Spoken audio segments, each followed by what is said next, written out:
This turner will complete live off because it's quite a lot of technicalities.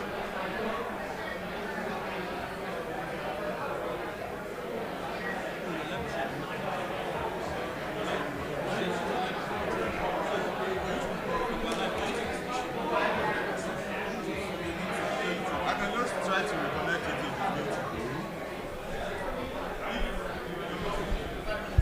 And the new account. I'll just wait. Okay, so sign in your email.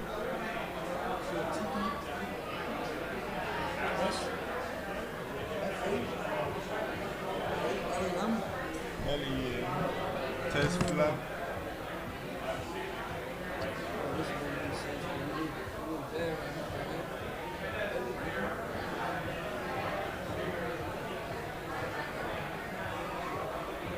And Gmail, right?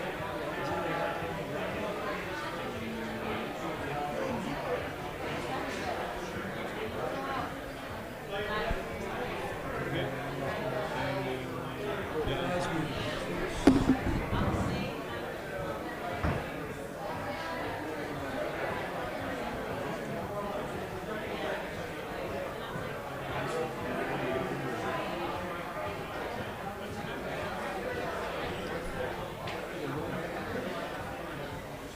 There's just too much pressure right now. Pressure is going up. This doesn't look good,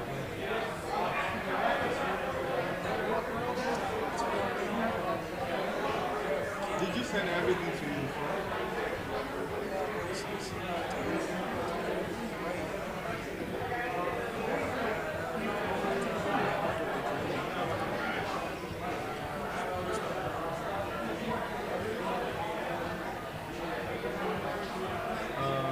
Oh, this one down.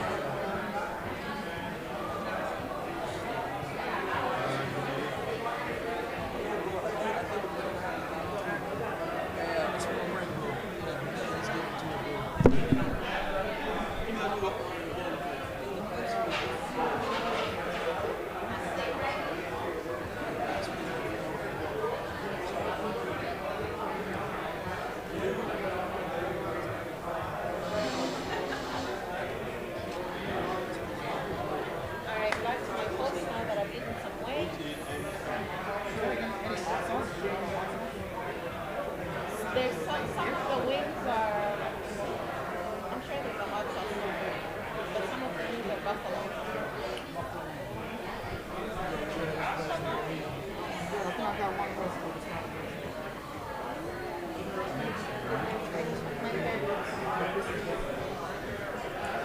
You can just announce to the people. Water. Yes, I'll stay high. I drink my water and wine my milk.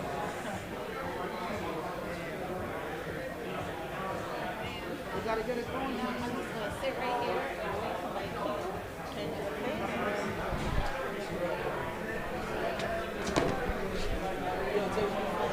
Is it light now? Yeah, just go. Deep breath. Set up on that side.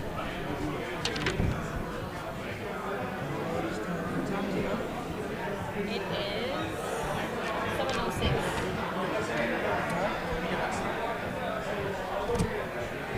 And then send a link for media vaccine. Yeah, but bro, it's like we should have done this already, bro. That's why. You know It's what I mean? okay, just start. Yeah, like we stuck. Handy.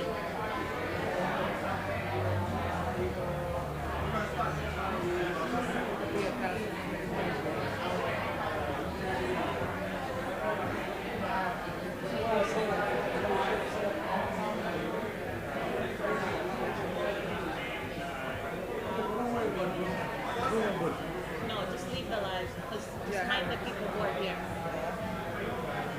Yeah, deep breath. Mic check, mic check. Just record the whole thing. Yeah, just record. Okay. How's everybody doing today? How's everybody doing? Y'all ready? Okay. Let's get everybody come sit down. Everybody come sit down.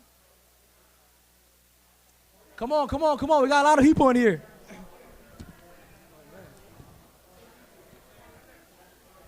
Come on, everybody. There's a lot of seats, man. I see some people back over there. There you go. Awesome, awesome. We ready? It looks like some people are still sitting down, standing up. You can't hear me? There you go, Bryce. Okay. Before we get started, I want to do a land acknowledgement, just so we're all aware where we are, what we're doing, you know what I mean? So, hey, bro, you want to get my mic up a little bit more? Yo, you want to get my mic up? Get my mic up? So, we'd like to acknowledge that we are gathering on Treaty 1 territory, the traditional lands of Assiniboine, Anishinaabe, Cree, Oji Cree, Dakota, Dana people, and the homeland of Métis Nation. We respect the treaties that we were made of these territories and acknowledge the harms and mistakes of the past. We're dedicated to moving forward in a partnership with the Indigenous community in the spirit of reconciliation and collaboration. So, first of all, I want to say thank you everybody for showing up.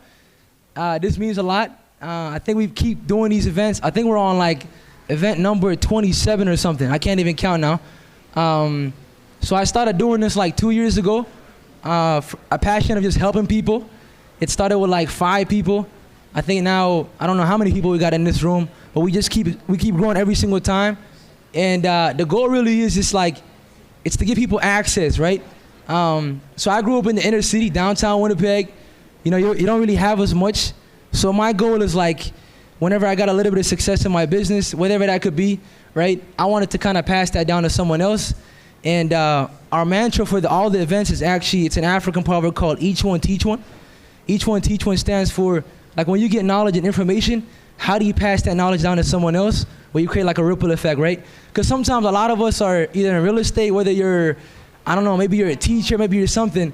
If you teach someone else, like it's like 1 + 1 = 2, right? You know what I mean? So the whole mission is like, how do we help people learn, get educated, and that's how we empower them, right? So couple of things that we build on is connection, collaboration, and elevating, right? Because at the end of the day, it's all about building communities, right? And creating opportunities for other people, right? Whether you're in real estate, whatever kind of industry you're in, I don't think it's just one industry. I think we have so many people doing different things, and we're not just trying to like create a space where it's only just one industry. Some people are reaching out to me, they're like, I don't know nothing about real estate. I don't think it's for me. But I'm like, just come out and learn. Because at some point, you're probably going to own a house. You probably want to learn how that process works. That's why we got Mike in here as well, mortgage specialist, right? So it's like, these are all fundamental things that we have to learn so we can grow, essentially, right?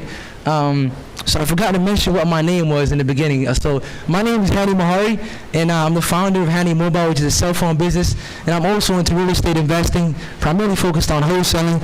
And I just love entrepreneurship. I love helping people, and that's why I'm doing this. You know, there's been a lot of sweat equity that goes into these events. It's not like a one-time thing. You got to keep showing up, and the more you show, people get to know who you are, and they build trust with you, right? It's that familiarity. So we're gonna get started. First of all, we actually got about, you know, almost like 6 sponsors. You know, people really want to help us out, and they want to help us grow. You know, I think the most important thing I realize is like, if you're a small business owner, sometimes it can get hard, right? It gets tough, like when you're trying to figure it out all by yourself. But then once you start building something, and then people start believing in it, they see the vision and like, wow, like this kid can actually do something. So I want to appreciate each person who's like helping us out, because it means a lot. You know what I mean? So we're gonna get started. So our first sponsor is gonna be Esther Sandy. Esther is the founder of Horizon Growth, and yeah, she's a financial advisor. So I want Esther to come up to talk a little bit about her business.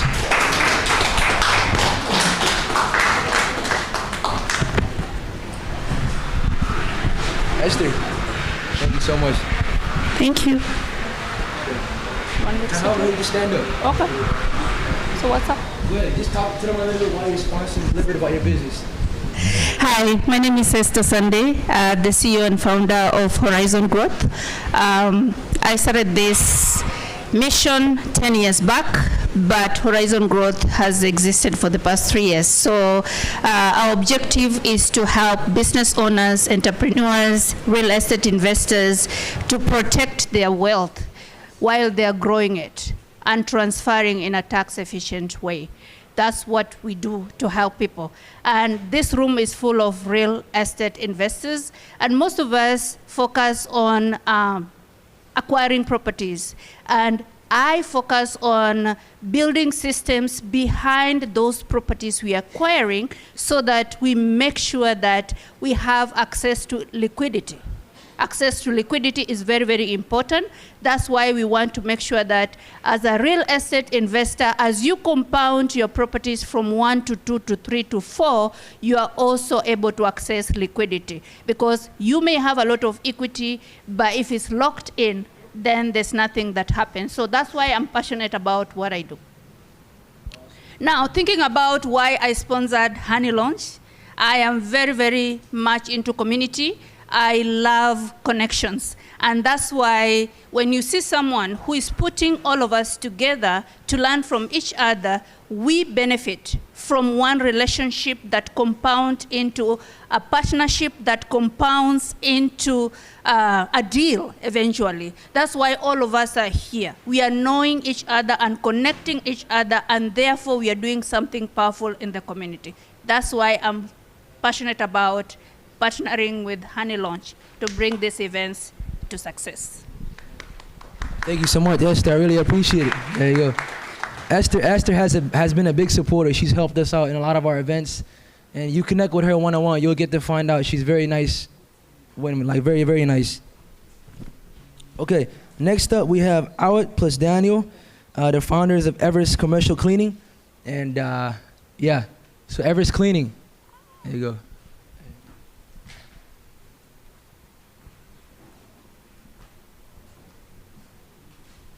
Thank you. I'm not Awit. I'm Stephanie. Surprise. I want to say a super happy thank you to Everest Cleaning. If anyone can give me a cheer for us, I'd like to hear it. All right. Good evening, everyone. It's such a pleasure to be here with all of you today. As a proud sponsor of the event, we want to look around this room and say a huge thank you to the organizers, especially HANNY. That's you. And all of you for dedicating your time to building a stronger community here. If you don't know us, we are Everest Commercial Cleaning. A local business and major facilities have trusted us to keep the operations clean. We built a reputation for reliability, trust, and a standard of cleanliness that sits right at the top. So we all know that is right here. Okay? But lately, we've been listening to our clients, our partners, and our friends in the industry. And they have asked us the same thing. We love what you do for our business, but what can you do for this in our homes and our investment properties? Well, we listened and we introduced Everest Residential.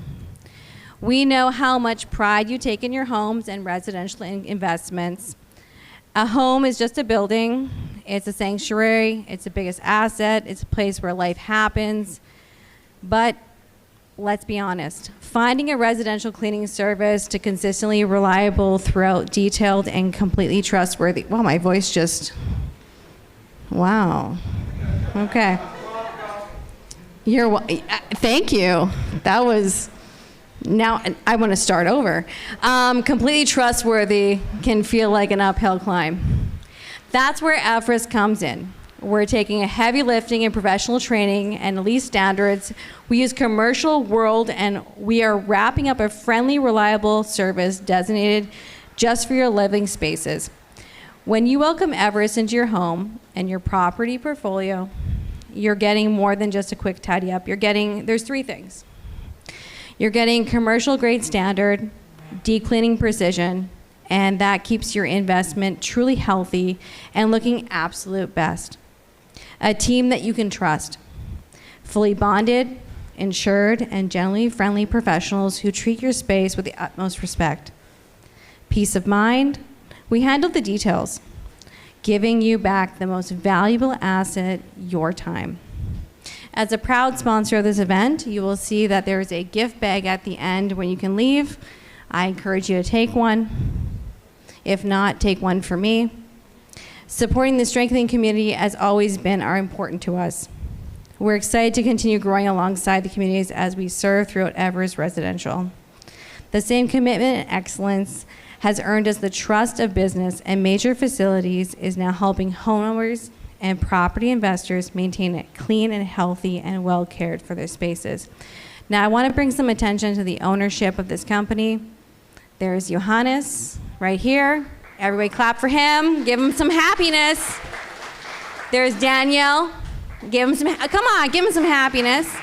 And Awit is probably hiding somewhere. Awit. Oh, there he is. There he goes. There's the owner of the company. We're so excited to be a part of this, and we're so excited to be a part of your community. And more importantly, please come and talk to us at any point. We're happy to help you. Thank you so much. Yeah. I really appreciate it. That's Everest Cleaning right there, man. Check them out. So, next up, we got Ken Rudder. If you guys know Ken, a real estate investor. Who doesn't know Ken? There you go. Welcome. Thanks, HANNY, and thanks for having this event with all these fantastic speakers. I'm Ken Rudder, also known as Ken the Wooden Tie Guy. So I have buy and hold investment properties. I have some flip properties. I also have farmland. I farm. Some people will accuse me of being a professional networker. I don't mind that, but I'm here to learn, same as everybody else, and I'd love to have the opportunity to sponsor to help everybody learn and provide this opportunity. Thanks, HANNY. Thank you so much. I appreciate it, Ken. It means a lot, man. Yeah, and then we got also another sponsor is the venue. Encore is actually helping us out. If you see Encore, this is a huge space. I mean, what can you not do at this space? You could probably host an event. You probably want to throw a party. You could probably throw a party as well too, right? So there's so many things you could do at this event. So we want to thank Encore.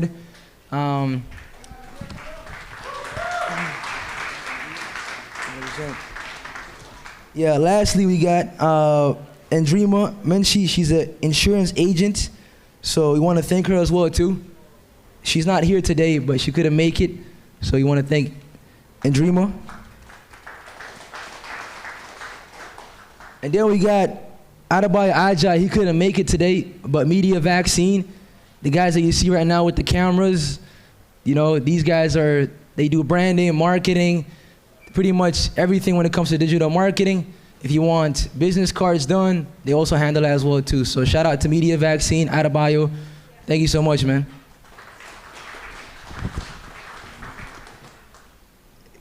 Take this. Okay, so now we're gonna get things into it, man. I'm gonna call up the speakers, and then we're gonna do this talk, man. We're gonna break this down. So we got first up, we got Jason Andrews, founder of Andrews Properties. He's a real estate investor and entrepreneur who left his corporate career to pursue real estate full-time. He focuses on house flips, burrs, projects, strategic renovations, and off-market opportunities across Manitoba. Welcome, Jason. Where you at, man? Yes, sir.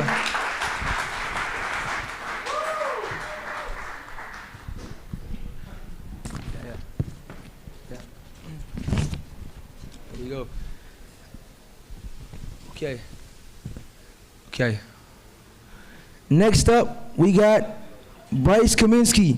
Bryce is a real estate investor, entrepreneur, educator, over a decade of experience in branding, media, and real estate investing, passionate about community building and creating opportunities to real estate and media.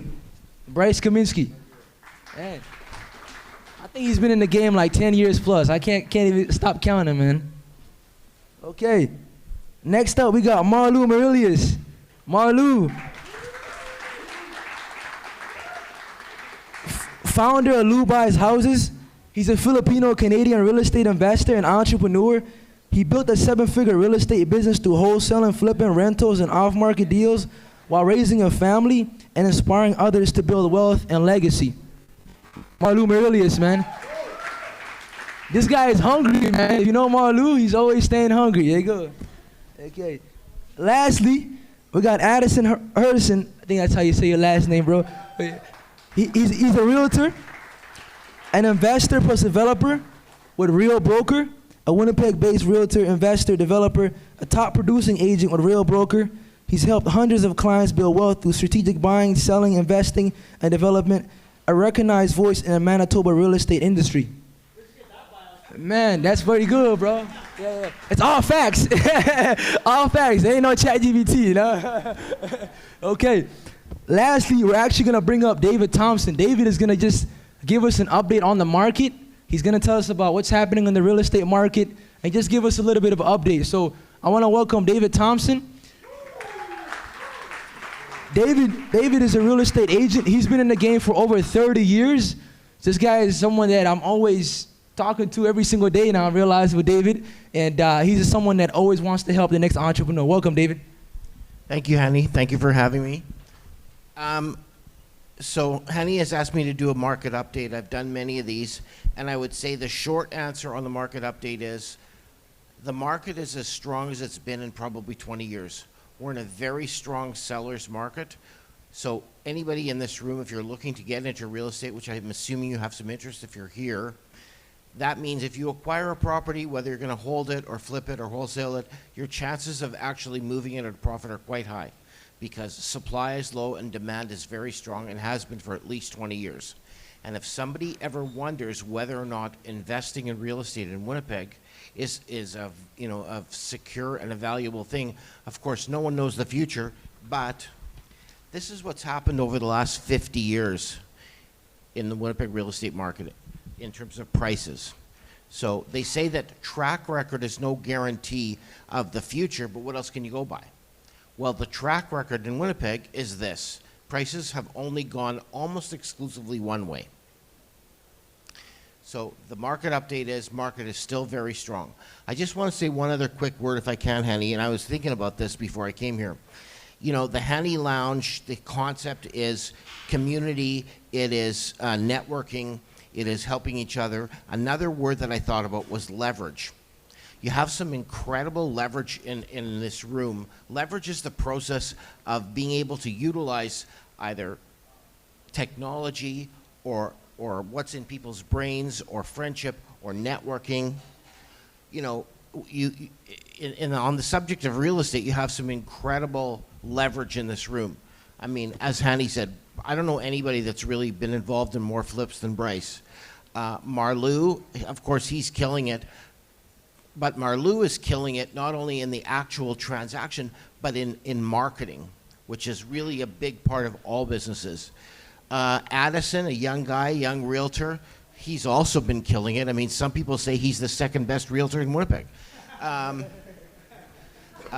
You know, you have Mike Schroeder, great guy for money. So really anything that you need in this room to grow your business, to shortcut your growth, to do it faster, is in this room through the power of leverage. So the best of luck to everybody, and thank you very much for having me, HANNY. 100%. David, thank you so much, man. My papers are falling off. But like David said, man, David has been in the game for so long now that you kind of forget.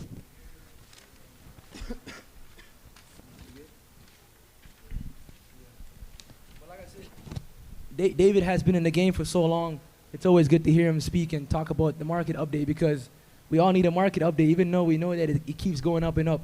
But I think fundamentally, the conversation we've been having recently, we did a podcast, me, Bryce, and Marlou, and you know, Addison couldn't make it, but it's like we didn't just talk about the market, but we talked about what it actually takes to be an entrepreneur.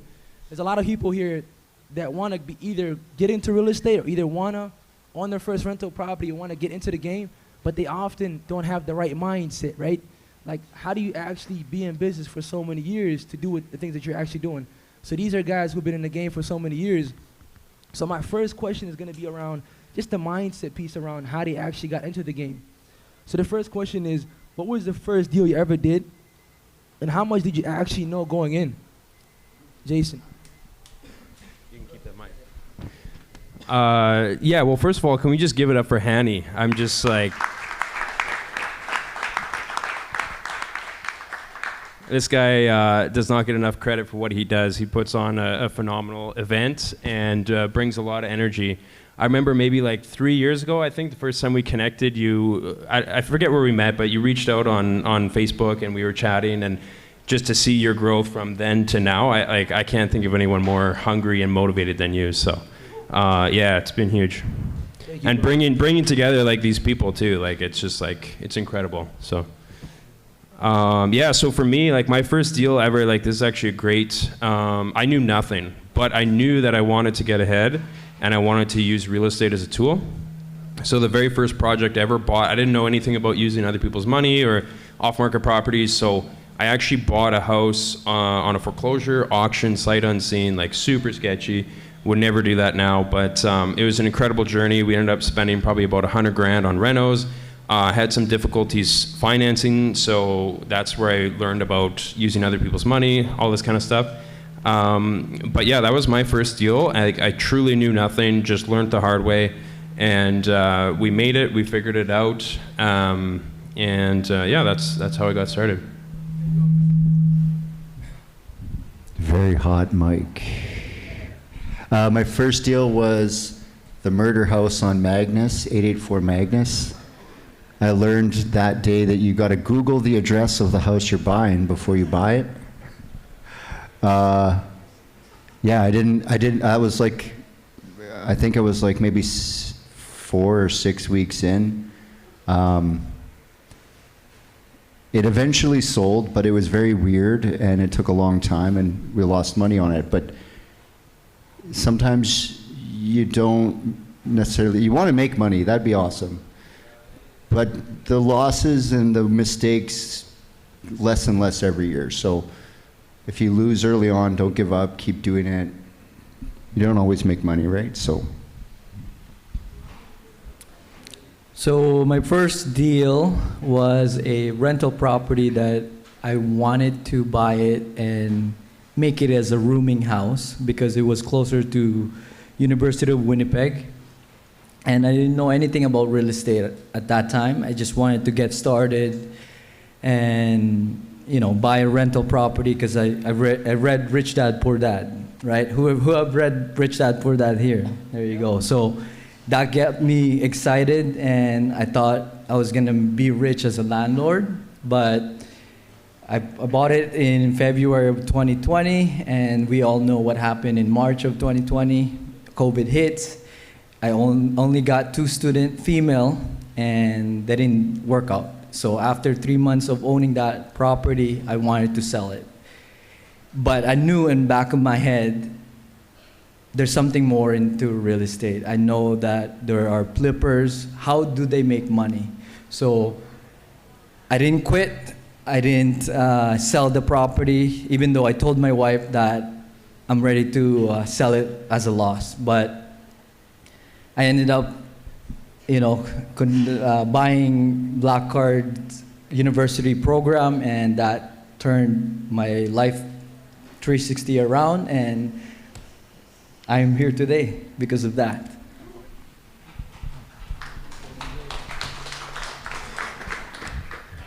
My first purchase was a little different than all these guys here, actually.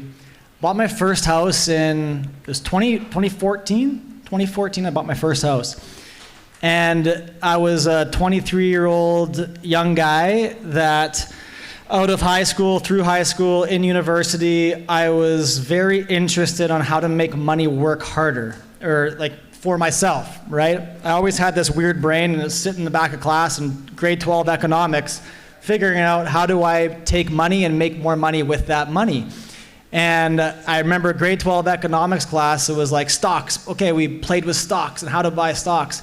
And through that process, I stumbled upon like real estate investing and wanted to learn more. So my long story short is it was grade 11 and /12. I wanted to learn more about real estate investing because I heard so much about it at that time. There was no Twitter then. There was no podcast. It was like iTunes Radio. So I was like, hey, where do I find this information? So I searched information myself, all self-taught. My parents never did real estate. But I went into it, the first deal that I bought, I said to myself, okay, I'm just going to save up for 5% down and buy my first house and pretend I'm going to live in it. Sorry, Mike, Mr. Mortgage Mike, you have to frown upon that. But pretend I'm going to live in it, rent it out, and I did that twice. I did that 2 times. I put 5% down, I rented the property out, and I was like, holy shit, this is easy. I mean, 2014, I could buy stuff for $200K, and I was renting for like $1,800 a month. It was awesome. And that's what got me started in it, and I wanted to start in a way that it was going to be easy, where I didn't turn myself off of it. You know, I was afraid, and I knew some of the processes of BRRRRs and renovations. I was afraid if I got in over my head early that I would fail and then not want to get back into it. So my brain was always, hey, I was working multiple jobs, I was busy and whatever. What can I do to make me do this, that I'm going to like it and make sure I do like it, and in worst case I can sell the property if I don't like this. That's exactly what I did. And then fast forward, I refinanced my first property to buy my third, and then saved up 20% down to buy my fourth, and then by the fifth I started learning more about, okay, yeah, I'm building networks here. Now let's start looking into the BRRRRs and going more down that road. So that's kind of my quick story. No, man, that's the one right there, man. Addison has been in the game for a long time. It's a long time, man. Yeah, you were talking about like just the self-doubt or people just not really believing in you. You know, when you get 1 or 2 or 3 deals. So I want you guys to kind of elaborate on that, because a lot of time when you get in this game, you don't really know if it's gonna work out. You don't even know what you're doing. Like, you're taking a risk, massive one. So what did the people around you say when you told them you were getting into real estate? I guess I'll start. We'll work back. I bought my first property. I was working multiple jobs. I was in school to be a teacher, actually. And by the time I'm 10 years in, I was 25. I had 1 year left of education to be a teacher. I always loved teaching. I mean, I still teach. That's what I do. I literally say my job is to teach everybody. Like, as an agent, I'm teaching you about the market. I'm teaching you how to buy. I'm teaching you how to invest. I'm teaching you. I'm always a teacher. But I dropped out with 1 year left. I actually showed up for my first day of practicum at FRC, Fort Richmond Collegiate. Walked in the doors, sat down, the principal goes, okay, Addy, you're gonna go to this class and shadow this person. Said, okay, cool, okay, everybody break, go to the classrooms. Follow. I turned left, walked out the front door, got in my car, I said, fuck this, I'm out. I always had a passion for real estate. I owned 5 houses at that time. Called my mom in the car and I said, Mom, I'm quitting university. She bawled her eyes out. She's like, what are you gonna do? I'm like, I don't know, I'm gonna figure it out, but I eventually want to pursue real estate. And for the time being, my family had a gym facility. I was a personal trainer, worked there full time, was bartending on the side. I worked at the youth jail for a while, did that. I was a hockey goalie, so I had private training sessions with goalies. At one point I had 4 jobs. I was working 4 jobs. I would sleep maybe 4 hours, repeat the process, making tons of money as like early in my 20s, crazy. But I was like, oh, I'm gonna make a bunch of money and buy properties. My mom bawled her eyes out. She said, you're crazy, that's okay. Fast forward now, it's not the reaction I get. And I kept going and grinding out for about 2 more years and then got my license full time.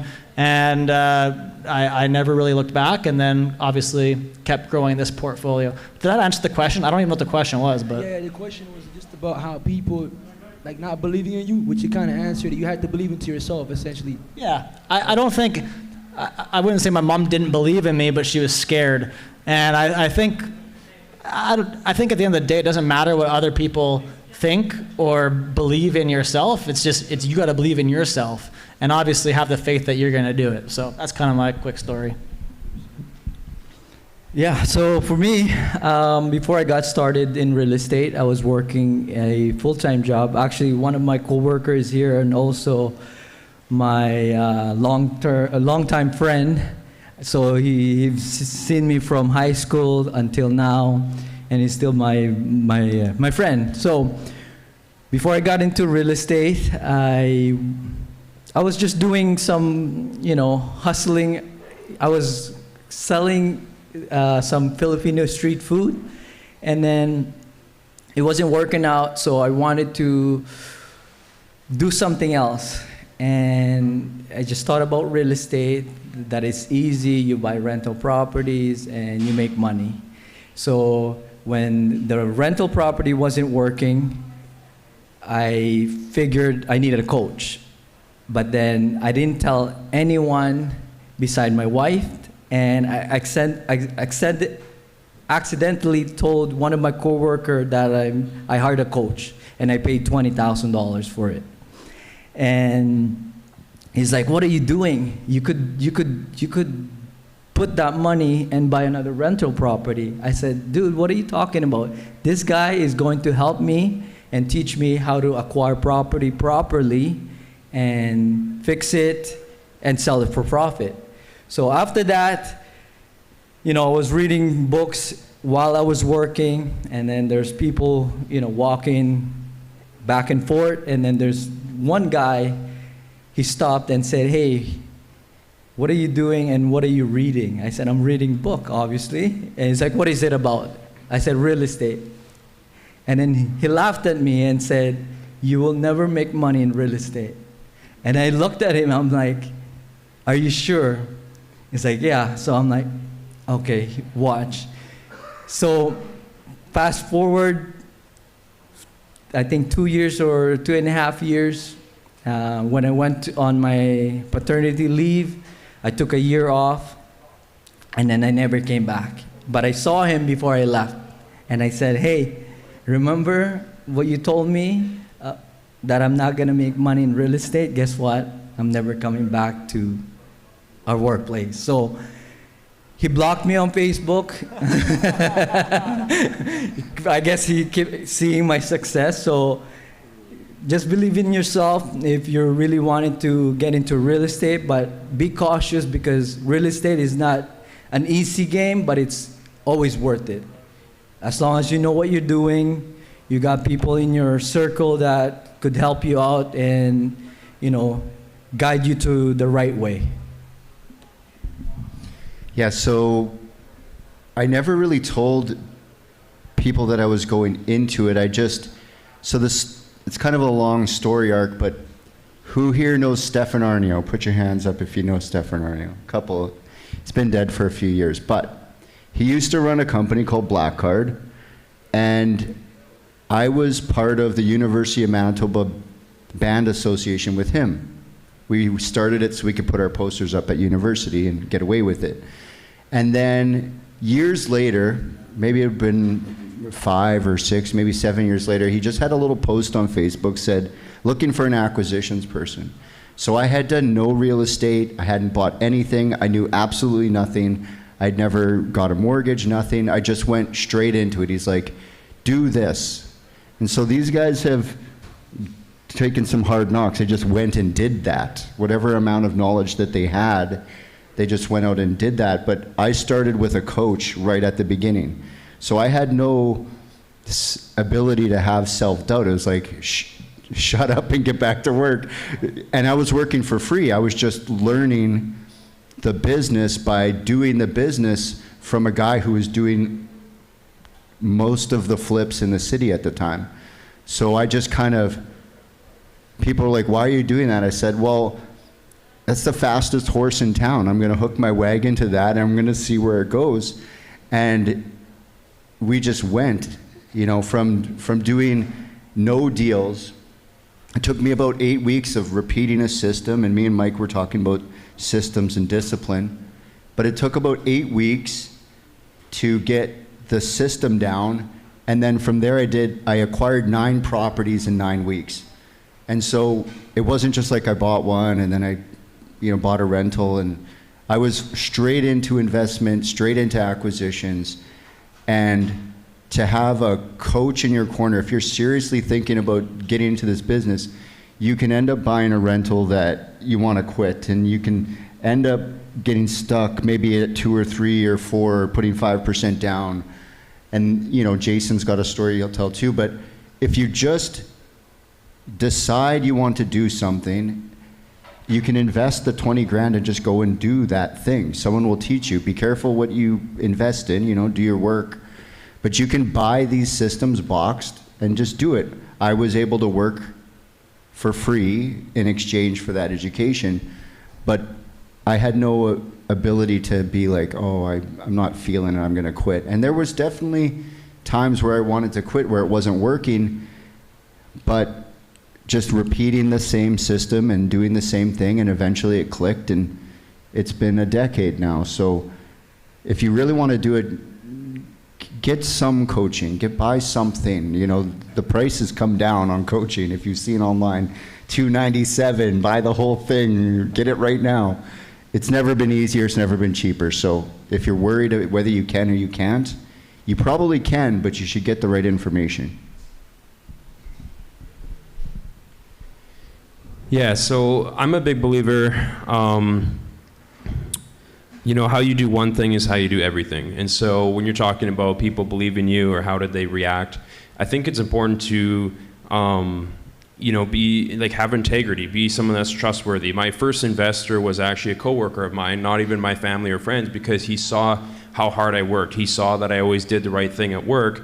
Therefore, he was willing to invest with me. He didn't know me, you know, growing up or anything like that. And so I think, you know, obviously there's great things. Get the knowledge, get educated, get your mindset right. But you got to be disciplined. You got to like commit to yourself, whatever it is, whatever your goal is, whatever your vision is. You know, whether it's going to the gym or any of these different things, people will see that consistency. And, you know, we have social media, all these other great tools. So as you start posting about it, people will see that this person is consistent in whatever they do, and therefore they will invest in you. Maybe not the deal itself or whatever else is going on, but it's going to be a lot easier to get into real estate and raise some money or find some deals if people trust you, they believe you, you know that you're someone that does what they say they'll do.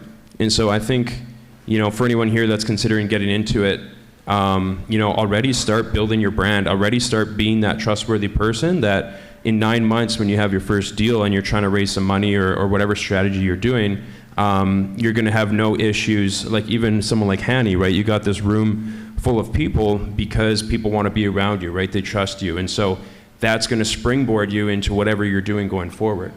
And so, yeah, I think for me, like I didn't really have any flack or anything like that. I had success in my career and other things, and so real estate was kind of a natural thing. But definitely you got to be the person that you want to be to do it. No, 100%. I think everybody has great answers. You can No, I think everybody has the right answers. What Addison said, Marlou, people just not believing, you know, Bryce and then Jason. I think mine is completely different, where I come from a third world country, a place like Sudan. You know, people like us don't really know much about entrepreneurship. People don't even know these things actually exist. So we have like the old mindset, you know, work hard, get a job, go to school, right? And so when you try something new, there's automatically a limiting belief to that, right? But I think how I've been able to kind of find some success for me is being around people like Bryce, like Marlou, because I'm a big believer your environment shapes your reality, right? A lot of people want to get into real estate, but like Bryce was saying, they don't want to hire a coach. They want to go on YouTube, they want to watch a bunch of videos. But really what I realized is like being around people and their energy, like how they actually act and the things that they do. Like Jason was saying, they're disciplined, right? And so growing up as a student athlete and playing basketball, I already had a discipline. I was already putting in the work. But being around guys that are actually doing it, that also inspired me as well too. So there's no shortcut though for sure. I think you might have the skills in you already, but you might have to just go out there with some dogs and really find out like who you are. You know, you can already tell Addison is just like, he's gone, you know? So yeah, you have to really be around people that have that, because sometimes, like I said, growing up where I grew up in, like nobody's talking about entrepreneurship. Nobody's even doing it, you know what I mean? A lot of us probably own a lot of convenience stores in Winnipeg, downtown Winnipeg. You probably see a lot of Eritreans, but nobody's talking about like building massive companies, right? And really like taking it to that next level. So being around people that can push you and take you to that next level, I think is gonna be crucial. So that's my 2 cents on that one. So my second question now is, we're gonna talk a little bit about acquisition, right? How do you actually put these deals together? So walk us through how you find a deal today. Like, what are you looking for when you're finding these deals? And how you putting them together? Yeah, I mean, there's so much that goes into it. I think it depends what your strategy is. Real estate 101, obviously you want to buy at a discount. The cheaper, the better. And you want to sell as high as possible. So That's applicable for flipping cars, flipping phones, anything really. Is you want to buy low, sell high. And really all it is how do you add value to these properties, right? How do you solve the problem? Maybe it's a distressed homeowner that, or a motivated seller with a distressed property, and you go in and you solve some problem that no one else can solve, and therefore they're willing to work with you and sell their house. And then you go in, you make it look really nice. If you're flipping it, you want to make it into like a commodity where someone walks in and they feel something, right? It's not the same as every other house. And you're going to hit that top dollar, right? You want to stage it properly. You want to take proper pictures and stuff. Similarly, if you're doing rentals, you want to make it a quality experience for whoever's renting there. And so I think on the acquisition side, tactically, networking, meeting other people that are marketing and in the game, so to speak.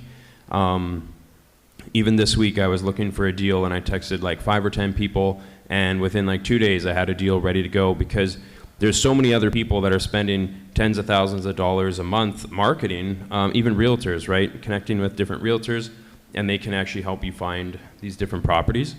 So I'm sure some of these other guys will have some more tactical tips, but yeah, there's so much to be said about that. Yeah, that's true. It's like you can just buy your first deal. There's guys like myself and Marlou and realtors like Addison and Dave that if you just call them enough, they'll be like, hey, do you want this? And you're like, sure. But if you're in the business, you want to go and find something yourself. A lot of people will focus on broken houses, but you're never going to get a discount unless the person has a problem that you can solve. So, some people hunt foreclosures. Some people will, there's a little bit of an indication on the outside of the house if someone's struggling financially, like if the roof is bad. That's usually something that someone's like, even like the most, maybe less educated person knows, like water coming through roof bad, so they fix it, right? If they've got the money, they'll fix it. And if they don't, then sometimes there's like a mental, sometimes they're not smart, and sometimes they have mental problems. Sometimes people are left with a house and they're mentally challenged on some level that they can't actually own a house. It's probably not good for them. They need to be in a rental where someone can take care of them. And as the population ages right now, we're seeing a lot more of that, where the kids have moved to Calgary and the lady is alone. Her husband died last year and no one's helping her. The yard is like this, and you gotta be looking for problems. It's not an indication that if the house is bad, it's not an indication there's a deal there. You have to search further for the problem that is the person. It's not the house. If you just look for houses, it's not gonna be as effective. I was in a house the other day where the outside looked perfect, but the inside was destroyed. The first thing people do when they're kind of appeasing the neighborhood is they'll cut their front lawn, but the back lawn is not cut. They'll fix the front of the house, but the back of the house is falling off because they don't want to look out of shape with the neighborhood. So go down the back lane, look at the back of the house, things like that. Like the front is a facade, and you can find more about things by going down the back lane than the front lane. So there's a few tips, but I don't want to give them all away here. What was the question, Hanny? Acquisition tip. Talk about how you find these deals. How do I find deals? Walk us through how do you find a deal today, and what are you looking for? Oh, so I don't know if you guys see my face too much already on Facebook. So that's how I find deals. And you just gotta put yourself out there, right? When I started, my coach told me, first thing you have to do is market. So what I did was I printed 10, just a simple flyer that we buy houses out of my home printer, just to try it out. I still have a photo of my son and my nephew when the first day we did it. And after that, after I think a week or a few days, I ordered 10,000 flyers. And my work used to be a shift work, so I would go nights and days. So my coach one day told me, or asked me, how's the marketing? And I told him that it's not going good because I'm tired after work. And what he told me was, do you know, Marlu, those flyers that you ordered, if they're sitting at home and not getting delivered, you're not gonna be making money. So after he said that to me, I dedicated myself to do 200 houses a day, 2 to 3 hours every day. I have to walk by myself or with my son to deliver the flyers. And after 6 weeks, I got my first deal. So if you really want to be in this business, you got to start marketing and just put your stuff out there. People will call you. Right? Yeah. I have a bit of a different way of doing things than everybody here, which is kind of cool. I have a different perspective. I'm a realtor, so, and I'm big on my ethics. So I've actually never purchased a property that I've ever had like coming to listing, for example. I never purchased my own stuff, never. I rely on like these three guys sitting here. I rely on everybody in the crowd. I rely on other agents to call me. So I don't source any of my own stuff. People bring them to me. So then how do I provide value on the back end so that I might be one of the first calls that these guys will make? Well, one, I always have cash available. I pay immediately, it's there, they know they're gonna get their money. I'm easy to work with. I don't ask to visit the property 5 times. Honestly, I can't even tell you how many places I bought that I've never seen till possession date now. That's just how I roll, but I guess when you become super comfortable in it, it becomes easier to do that. Also, the more money you have, it becomes easier to do that because, hey, if I take a loss on something, it's okay. I'll make it back on somewhere else. Like, I'm a big on my numbers. I'm volume. Like, hey, if I lose 2 but win 3, I'm still ahead, you know? So that's just kind of how I do things, also because of the position that I'm in, that, hey, I want to make sure I'm doing everything ethically. I'm going about the right ways in terms of what my full-time job is. And I also, like most of the stuff that I do buy, I tend to keep it. I refinance it, I keep it. Obviously, now with the prices getting higher in Winnipeg, it becomes harder to keep because some of the rentals don't make as much sense. So then, yeah, I am selling some stuff, but yeah, that's just how I do things now. No, those are all great answers, man. But one thing that I would like to kind of tie it back to is the idea of like marketing, like putting yourself out there, but also being fast. You know, guys like Marlu are fast, you know what I mean? So every single time they get a deal, it's like they're quick. And so you can market all day, but do you have the speed to catch up, right? Speed to lead is a big one, you know what I mean? And so I think Addison is the same thing as well too, I realize. So you can, if you're doing your marketing, but you're not fast to converting your leads, then I think you might just have a bunch of leads and no conversion. So I think that's one thing that I realize, especially now with marketing, that it works, but you have to have someone there ready to be able to convert. That's the most important thing that I realize. But going back to you, Addison, tell me, how do you fund your deals? Is it your own cash? Are you partnering up with people? Are you doing creative financing? Yeah, it's my own money. I have no partners. Again, I have a lot of different mindsets and a lot of people in this game. I don't want partners. I don't want to have to answer to people. I'm fortunate enough to have a lot of my own money. I have one partner technically. It's my mom. But part of my inheritance was my parents had never been in real estate. They bought an office. My mom bought an office building when I was like 5 years old for her business at the time. That office building was gifted to me and my sister. My sister works for me full time. So I have a line of credit on that office building, which is a small portion of the money that I work with now, but everything else is self-funded. I just hunt for as much as I can leverage as possible. That's what I do. When you buy stuff at a young age, and this is almost 15 years now of owning property, the leverage increases. So leveraging is what this whole I believe, is how you make the most money, because I'm just borrowing money from the bank more often than not, and I'm regurgitating that money. And you know, I don't buy too many fancy, expensive things. I live like a pretty normal life.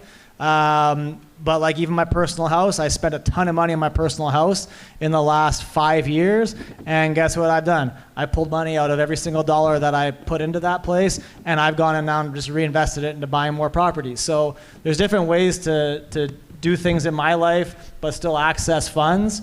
And that's how I do it. But I also have private lenders, so you know, if I need some financing on a single property when I buy it, yeah, they'll lend me 80%. I got to put up down payment, and that's how I do things. So for me, I borrow money, especially when I started. And nowadays, I use my money and some of my investors' money. But most of the time, because I don't do a lot of flips, so I could use 80% of my money and then 20% from my investors. So then I only kept, I think, 2 or 3 nowadays. And the rest, I just didn't take their money anymore, because I used to raise 10,000 to one person, another 10 to another person, 20,000 to another, sometimes 5K just to get the deal going, right? But nowadays, I build enough cash for myself, so I do my own deals. So I primarily wholesale property, but in the last couple of years, instead of taking on the risk and management of deals, I will, let's say I'm gonna first of all, who knows what wholesaling is before I talk more about it? Buy a can of Coke for 50 cents, sell it to the convenience store for 75. They sell it to the customer for $1. So when I wholesale property, if let's say I was gonna sell a property for $10,000 on the front, I'll say, look, I'll sell it to you for $5,000 on the front, but you're gonna pay me another 10 when it hits the number that I say that it's gonna hit, because I'm confident in the after repair value. So I'm not investing and putting money into deals so much as I'm taking my confidence and I'm betting on my product with the partner who's gonna go and raise the money and do the thing, and then when it finally closes out, I can get an extra, $5,000 or $10,000 on something if it goes really well. So I partner with my buying clients sometimes when there's an opportunity to do that. Some people don't want to do that, but if there's an opportunity, what I'll do is I'll reduce my fee and I'll put maybe twice what it would have been at the back. And they're like, oh, it's never going to hit 350,000. Then it goes for 370, and I'm like, knock, knock, knock. Where's that money? So when I do raise money for deals, it's with guys like Mike, where you buy 70, 80%, and you put down 20 or 30% of your own capital, and then you bring in someone else for the renovation. So a lot of us think that we have to bring all the capital together and have it all cash. You can. It's a lot easier having no partners. Trust me, having partners is not always easy. That becomes a business of its own. But it's very possible to raise all the money to buy real estate because you're buying it at a discount. You've got a plan. You can make money on it. Everyone can see that. And if they trust that you can do that, you can get all the money to do this thing. Buy all the money, buy all the renovation money, do the deal. Everyone gets paid if you do it properly. But you can buy all the money. You don't need any of your own. But if you're just wholesaling, try partnering with someone to get a little bit extra. We'll go to Jason. Yeah, I think there's so many different strategies and ways to do it. For myself, I've done quite a few different things. I've done some joint ventures. I've used mortgages at the bank. I've used my own line of credits on my house. I've used some hard money lenders before. So I think the big thing is, like, if you buy a deal that's good enough, you will always be able to find money. Like, it's harder to find a really good deal than it is to find money. Usually if it's a good deal, the money will follow. It just depends. You might have to give up a little bit more of your profit to incentivize someone to give you that money. But yeah, it's one of those things, kind of the chicken egg thing, right? When you're trying to get into your first deal, do you need to have the money first or the deal first? And I kind of say you look for both at the same time. Let people know what you're doing, what you're interested in, see if you can find someone that would want to partner with you. Maybe you have some equity in your house that you can leverage, talk to the bank. There's all kinds of different ways to do it. But yeah, I don't think there's any wrong answer. No, 100%. As y'all heard it here, people are looking to buy houses. So, you know, yeah, maybe you want to hit up Addison. If you got a deal right now, you know, all cash. But yeah, man, these are some great answers. So my next one is, what's a deal you almost lost and what saved it? What's a deal that you almost lost and you know things just pick back up? Almost lost as in like losing money or losing the deal before it even started? Yeah. So essentially, you almost lost, but you were able to essentially break even or make some money on it. Can I make my own, like a slightly change the question? So, well, I've never lost money on a deal before, but I have a deal right now that's like, I was supposed to close on it last week, and they're having some issues with like the sellers and the lawyers and the title, and so this is kind of an interesting one where it's it's like $350K purchase price. I paid like a 45 grand wholesale fee, 10 grand deposit, and now we can't close. And so it's I guess it just goes to show it's not always, you know, rainbows and stuff like that, but you got to have a plan B. You got to like have enough determination and stuff to see it through to the end. I'm very confident we will be able to close and make it happen. It might have to go through some legal stuff first. Might take a few months, but yeah, there's that kind of stuff happens all the time where deals have little hiccups, things happen, and you have to get creative. And I think that's where a lot of people fall off on their first deal. The minute something happens, they get that feeling in their stomach, they get buyer's remorse, they start to panic.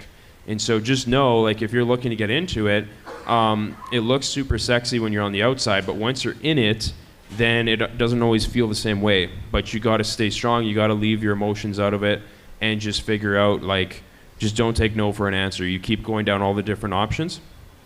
So that deal in particular, like, I have like 55 grand tied up in it right now, and I have nothing to show for.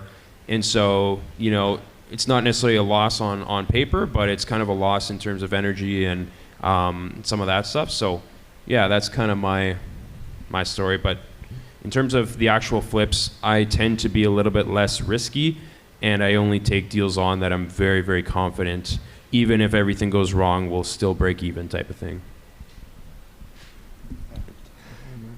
You'll get there. You'll lose some money. Don't worry. You'll get there. I've lost a bunch of money in real estate. I'm paying back people in real estate all the time.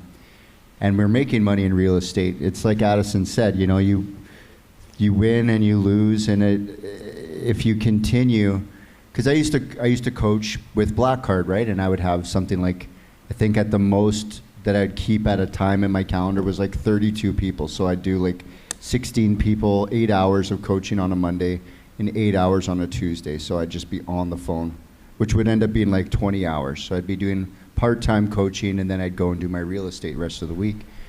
And so of all the people that I'd coached, in the, you know, I think it was something like 300 or 400 people, the people who lose were the people who quit on the deal. They'd be like, oh, the lady said no on the wholesale, and I'm just giving up on the lead.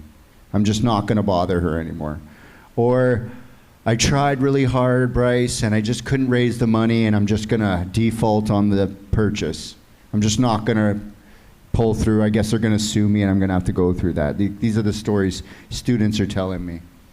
Or, oh, I bought it wrong, and my ego or something is keeping me from renegotiating. I'm not willing to have hard conversations to solve the problem in front of me. And one thing that Stefan said to me really early on, and it really does resonate in real estate, through project management, through partnerships, through buying property and selling property, he said, your success is directly related to the difficulty of conversation you're willing to have.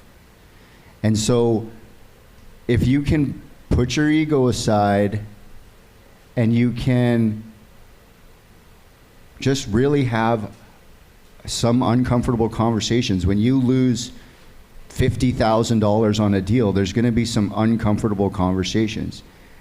And some of my students would be like, oh, I'm like, so how'd that conversation go with your lender?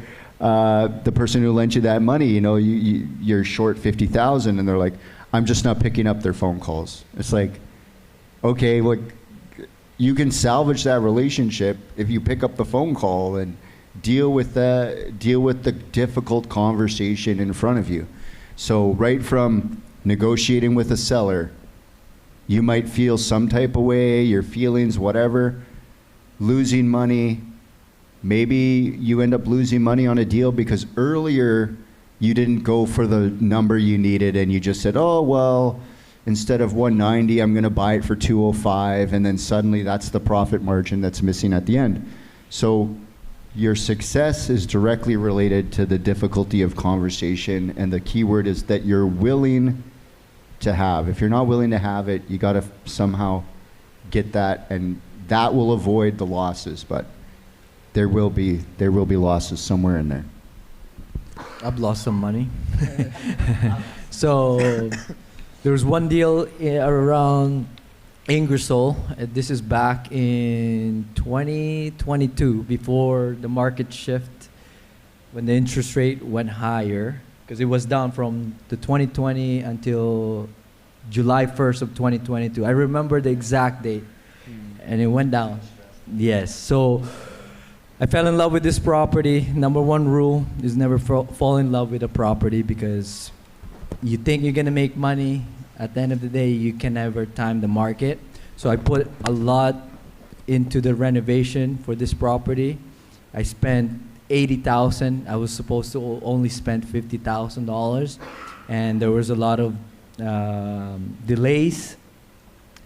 At one time also the sewer backed up because one of the trade forgot to close the floor drain, and the cement ran to the floor drain and clogged it. So I had like water in the basement up to my ankle, and I was stressed out. But at the end of the day, I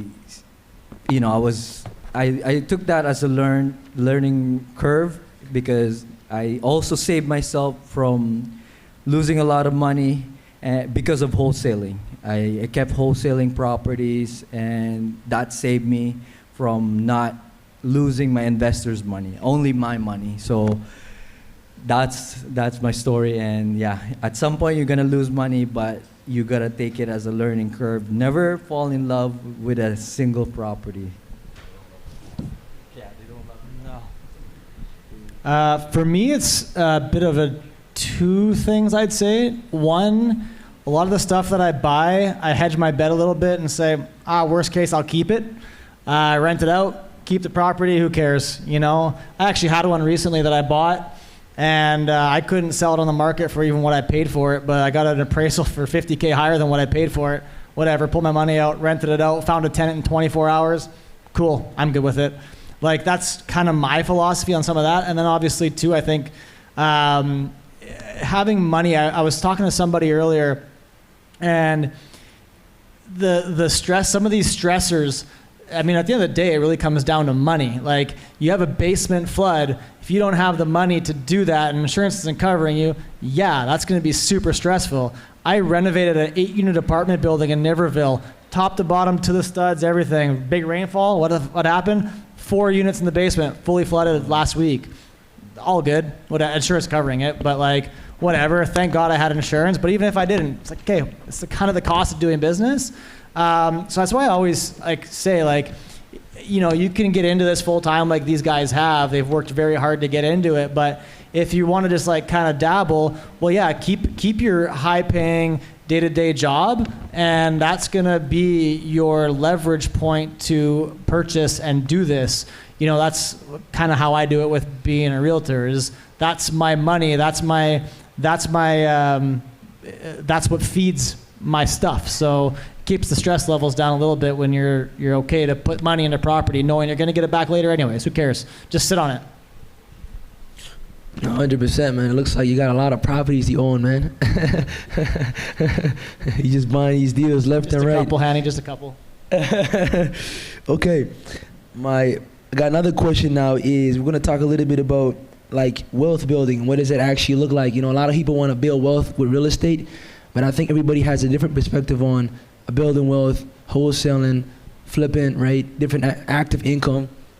So what's one thing everyone in this room should do this like in the next, like let's say 90 days or in the next month if they want to get into real estate? And then also talk about how do you look at real estate as like a long-term wealth play versus just flipping for cash? You know what I mean? While you're just making money wholesaling, like how do you look at it as like a long-term wealth play? And what should someone do to get started in this business? Yeah. I think your question is exactly why I got into this. You know, I'm doing this. I have 2 kids, wife. I do this, and I'm growing this as a generational wealth platform. That's what I'm doing this for. I didn't get into investing in real estate and buying real estate to get rich. And rich and wealthy are 2 different things.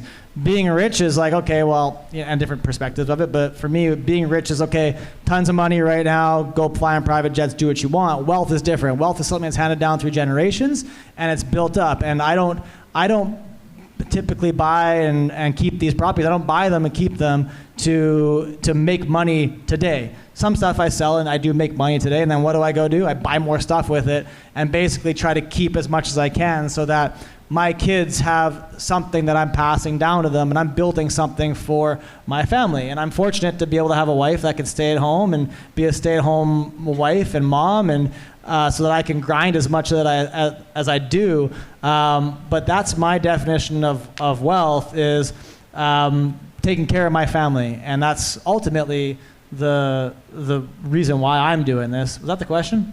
Yeah, 100%. Addison, also tell them too, like, how do people get in the game? Because some people want to learn wholesale. Some people want to become a realtor. Tell them a little bit about your platform, what you're building with Real Brokerage, and you know what I mean? Well, you know what I mean? Because someone wants to get into this game. Like they always, you know, you always have options. Talk about that. Yeah, I mean, you got options like, you know, you guys here, wholesale, flip. I do some flips, purchase. I'm obviously a real estate agent. Like that being a realtor to me was my platform to get into this and make this active income to go invest more. And that was like, you know, what I wanted to do. And I did bring a brokerage here 3 years ago, Real Broker. If you see any sign with an agent on it at Real Broker, you know anybody at Real Broker, I will know them. I was a part of bringing this company here.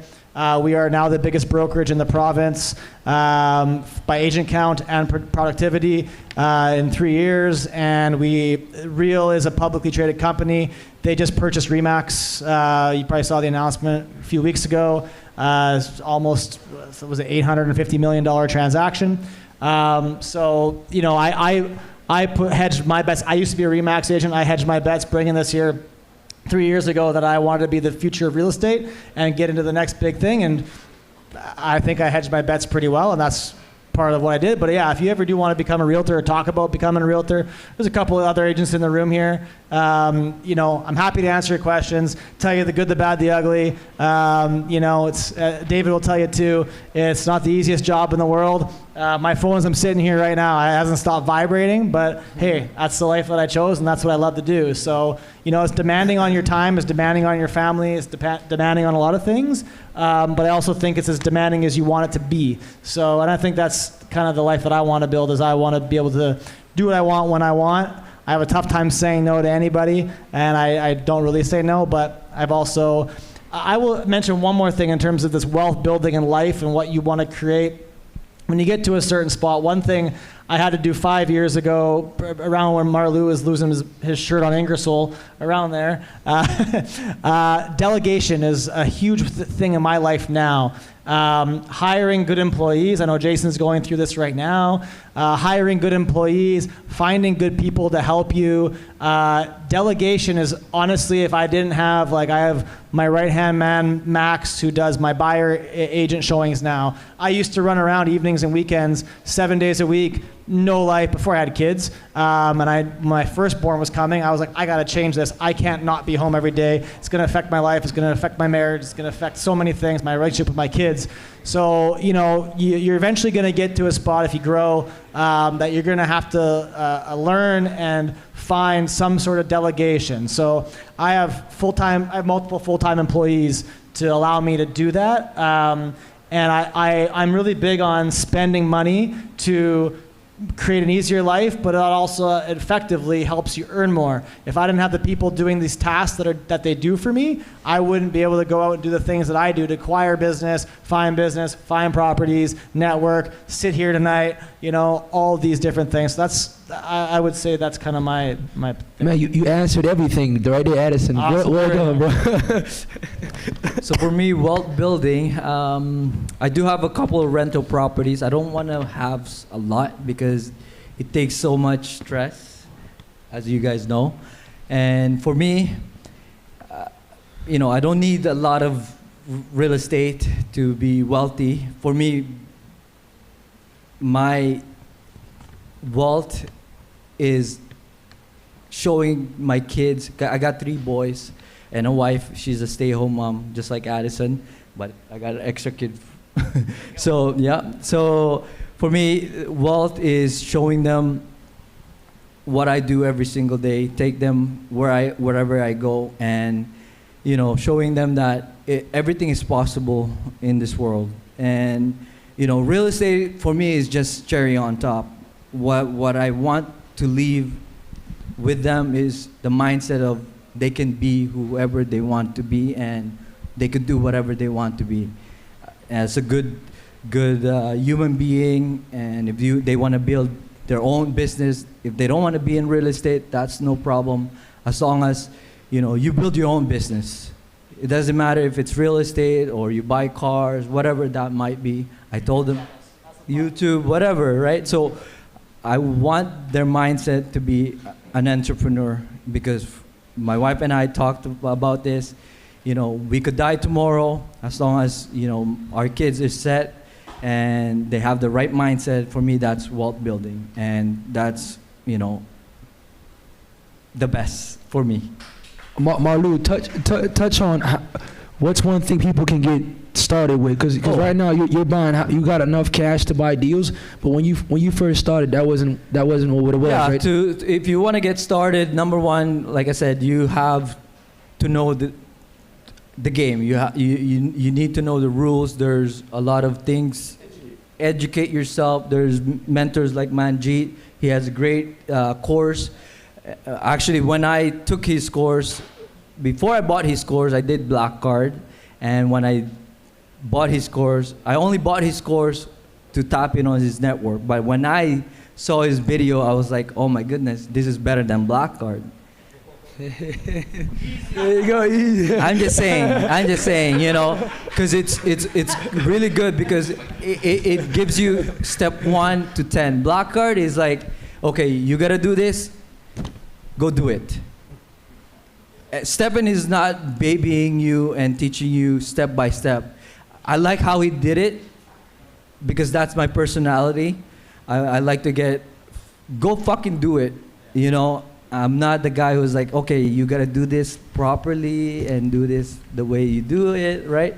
But Manjeet's course is one of the best that I've watched and took. So if you want to get started in real estate, you have to know the game and educate yourself so you don't lose a lot of money. It's kind of like what Marlou was saying. Like, I think one of the things you're gonna see, maybe the secret is like get your wife to quit her job, and then you're gonna have to make some money, because yeah, I mean, when you go to the patriarchy and you just say this is me, and then the rest of the family's behind you, you're gonna figure that out. But the wealth thing, like I'm constantly trying to, like I said to my son the other day, I said, what business are you going to start? You're 6 now. And he's like, I can't remember what he said. I think it was YouTube. I think it was like, yeah, I'm going to start a YouTube business or something. No, he wanted to set up a Skylanders tournament and charge people to be in it, and winner takes all. That's what his answer was. So he's going to, I don't know if you're old enough. We're all old enough to have played Skylanders. Anyone? Ooh. So yeah, anyways, he's really addicted to that. But the idea is that he watches me do my thing, and I encourage him to think outside of the box, and he actually could do that, you know, like get all the kids to put $10 in, and someone's going to make money at the end of the Skylanders tournament. Maybe it's him, maybe it's not, but maybe he could take a fee and actually make money just setting it up. But that's a wealth that you can't really take away from your family. Like real estate can come and go, and you know, all of Addison's portfolio could be worth nothing if Canada becomes a communist country or something. But the mindset that he gets to his kids, and the mindset Marlou puts with his kids, and what I do and what Jason does with his kids, it's like that's the wealth that you can bank on actually surviving. You know, if everything gets taken away, what do you have left? Well, you have, you know, your skills, what you've learned. So in the next 90 days, the easiest thing to start with is the thing that is probably most uncomfortable for everyone here is like, sell something. Go and see all the yards in the neighborhood and find a yard care guy and go and knock on the door and say, hey, do you want someone to cut your yard? And I'm not saying you're going to do it. I'm saying you go and sell that. And you say, yeah, $50. And I'll get this guy to come cut it. And then you call the guy who owns the lawnmower, and he comes and cuts it for 20. But you got to go and knock on the door and do the sales thing. Watch some videos, learn sales in the next 90 days, and anything that you want to do. Because the first business I ran was a recording studio, and I did it all on word of mouth. And I was like, I'm going to be the best, and people are going to want to come to me, and it worked. But I knew nothing about selling. And when I started working with Stefan, it was sales, sales, sales, sales, sell, sell, sell. And that was the missing ingredient of my first business. So if you want to go into business, whatever it is, learn to sell, and it'll be a lot easier. Because like Addison was saying, I think it was Addison, you got to sell your way out of the problem. 2 out of 3 is you're gonna make it, but you can sell your way out. Your basement's flooded, certainly is stressful if you don't have an idea like, okay, I'm going to get a few more contracts. I'm going to get that 5 or 10K together. I'm going to fix the basement. Insurance, I didn't have it. Go and sell, fix the problem. So learn the sales in the next 90 days. That's going to be the easiest, longest, best investment you'll ever make.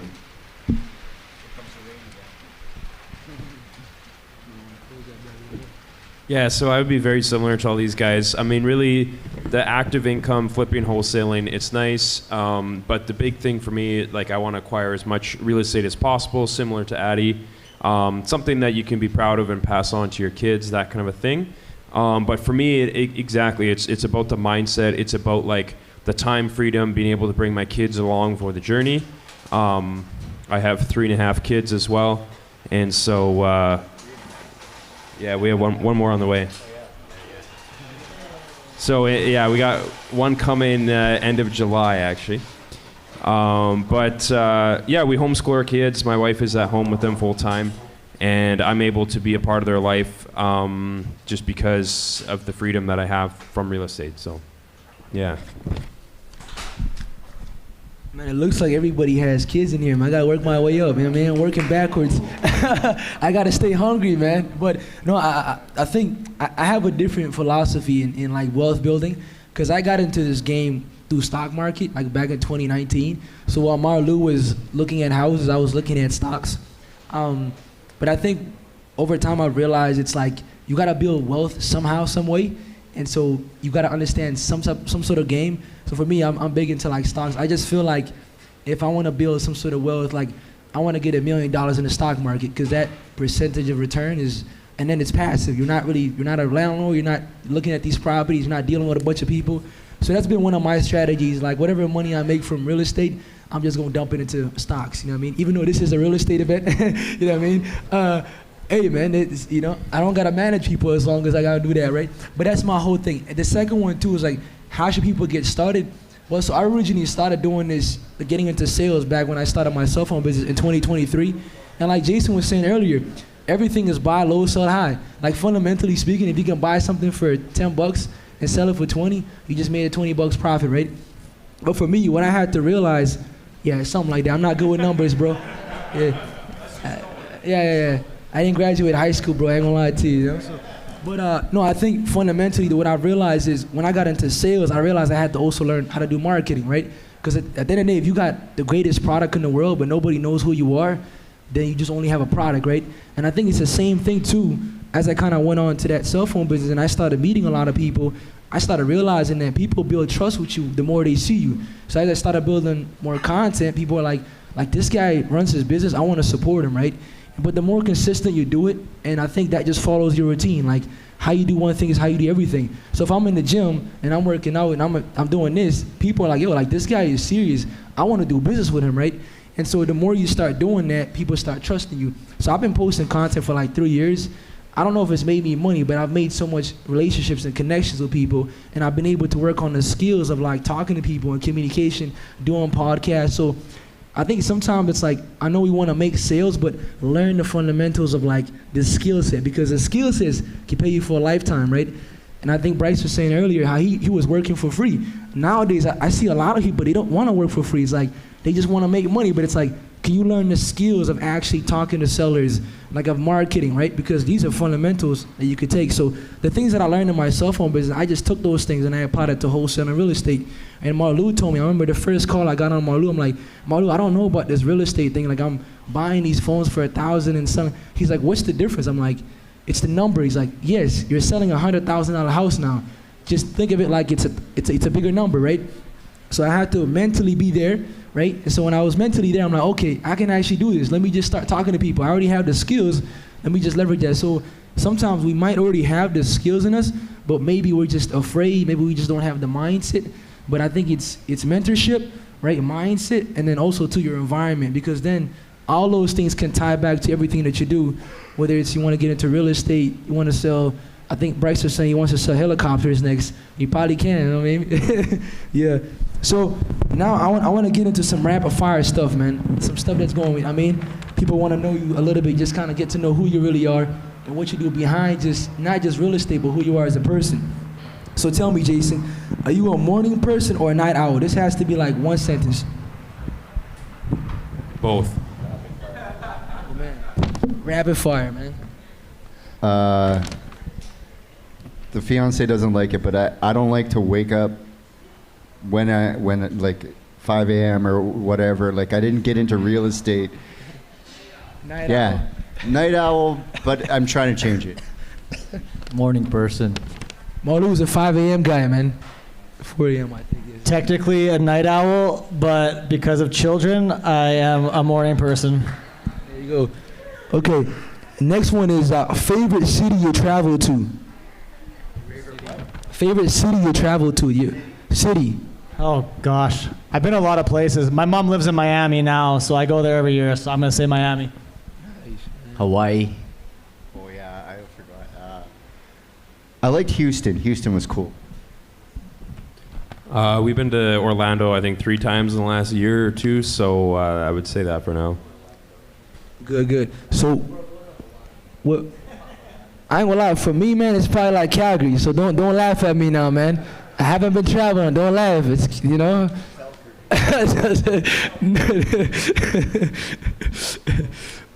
What do you do outside of work?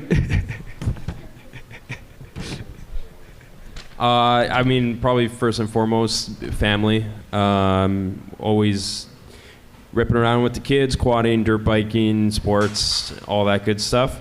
Working out. I like to do my own hockey and that kind of stuff as well. So, yeah. I mostly just work and then deal with the kids. Playing Skylanders is what I'm up to these days. For me, family, number one, family comes first. I go to the gym every day, and that's it. Play basketball sometimes. Family same, but I'm an avid golfer. I try to get out 3 times a week.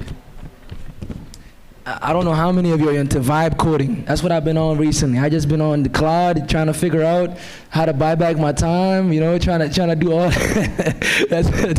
Nah, actually, for me, it's I play basketball, man. I'm a big believer in sports, man. I really like playing basketball and bringing people together using basketball, too.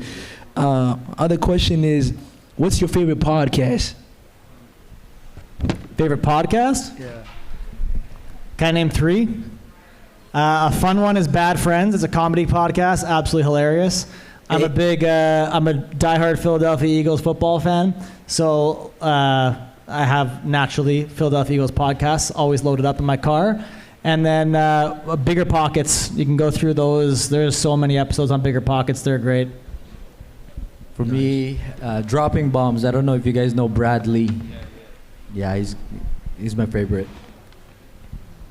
I like watching old Brian Tracy and like those really old guys where it's like a VHS of like a seminar from like the 80s or something. So it's just the presentation. I podcast a lot of this, but that's really edited. I like that. So old mindset seminars. Yeah, I would say Bradley, Tony Robbins, Ryan Pineda, Hermosi, all the big classic ones. Nice, man. For me, I'm going to have to say Andy Frisella. Real AF. I don't know if anybody watches Andy Frisella stuff. That dude right there, man, I think he's changed my life. You know what I mean? Next one is, what's your favorite book or one book that's changed your life? I'm not a big reader. I've hacked my way through a few books, but off the top of my head, I don't really have a solid answer for that, honestly. It's kind of a generic answer. Rich Dad Poor Dad is a pretty good one. Like, it's not what I started with. I started with Stefan's book, Money People Deal. It helped me put the triangle together, Money People Deal, how to assemble deals with no money. But Rich Dad Poor Dad there's something to it. Like, if you haven't read it, I know a lot of put the people their hands up. Read that. Yeah, for me, Rich Dad Poor Dad as well got me started and got me thinking of other ways around to make money. And one other book is Stefan's Self-Made. If you guys got to read that. Same as these guys. The whole Rich Dad Poor Dad series, give them a read. But actually, the first book that really got me in is a book called Building Wealth One House at a Time. I can't remember the author's name now for the life of me, but that book is like ground level basics of literally what it says, building wealth one house at a time. And that's what got my mindset started on this right from the beginning. It was a great book. I highly recommend it to everybody. Nice, man. I think I'm going to have to say Think and Grow Rich, man. Napoleon Hill. You can't go wrong with Napoleon Hill now. Okay. My other one is best advice you've ever ignored. Ignored. Someone told you to do something. Fuck, I don't know. Best advice I've ever ignored. I ignore a lot of advice. I ignore a ton of advice. I really do. Oh, God. The best advice I ever ignored. I don't know. Do you have an answer? Okay, never fall in love with a property. Because I lost There money. you go. After a decade in real estate, I should have bought the houses when they were 50K. They're not 50K anymore. That's the advice. Like, when I had the chance a decade ago, the advice, I was like, I'll buy houses when I have more money. No, they just keep going up. Buy a house, buy something, buy a duplex. That was the advice I wish I would not have ignored. It's good advice.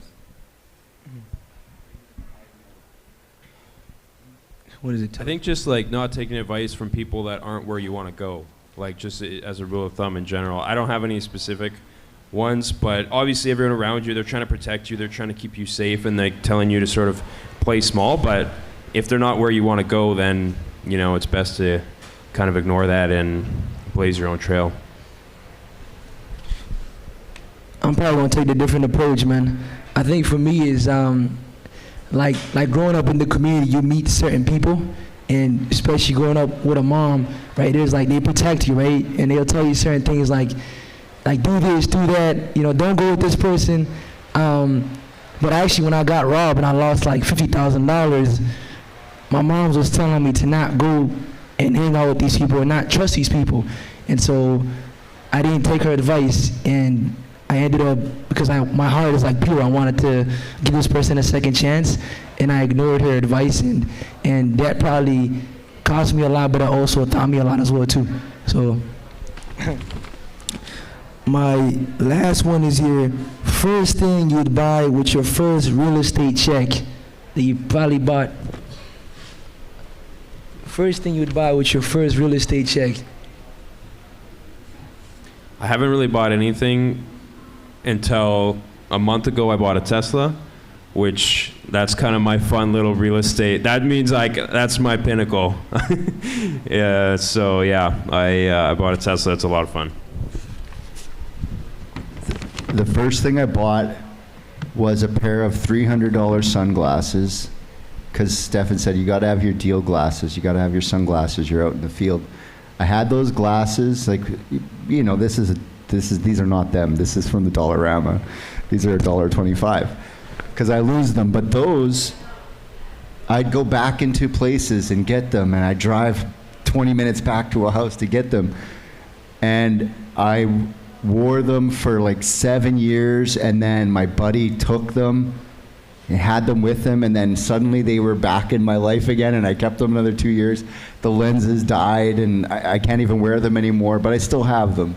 So sunglasses, something a little bit nicer than nothing. So I didn't take any paycheck from my corp until a year and a half ago. I took my family to Hawaii. That's my first thing that I bought. So my entire family, my sisters, my parents, my brother-in-laws, and my nieces and nephew. So it was a proud moment for me. I like cars and watches. So my first, about a year and a half into real estate, my first treat was I bought myself an Audi. That was fun. I don't have it anymore, but it was a sweet car. Man, I can't compete with Addison now, man. But I think for me is, man, it's gonna be generic, but I bought stocks, man. I was buying stocks when they were cheap, man. That's the first thing I do when I got a nice check, man. I was buying low, super low. But man, we're gonna wrap this thing up, man. This was pretty cool. Yeah, definitely. The Q&As are coming. Yeah. So, like I said, hopefully you learned something. Hopefully you took some notes down. And then most importantly, hopefully you got to execute on the information. Because sometimes I feel like I've hosted so many events now. And then usually the ones who are like taking action, they're like, yo, Hanny, I'm making progress. I met this one person. I did this. And I connected with this person, thank you, right? Because they showed up, they connected with one person, they did a reach out, they did some of the marketing, right? And now it's working. And I think that's the most important thing is like show up, but actually do the work behind the scene when nobody's watching so it can actually help you in the long term. Now we're gonna go into Q&A and we're gonna let you go ahead and ask your question.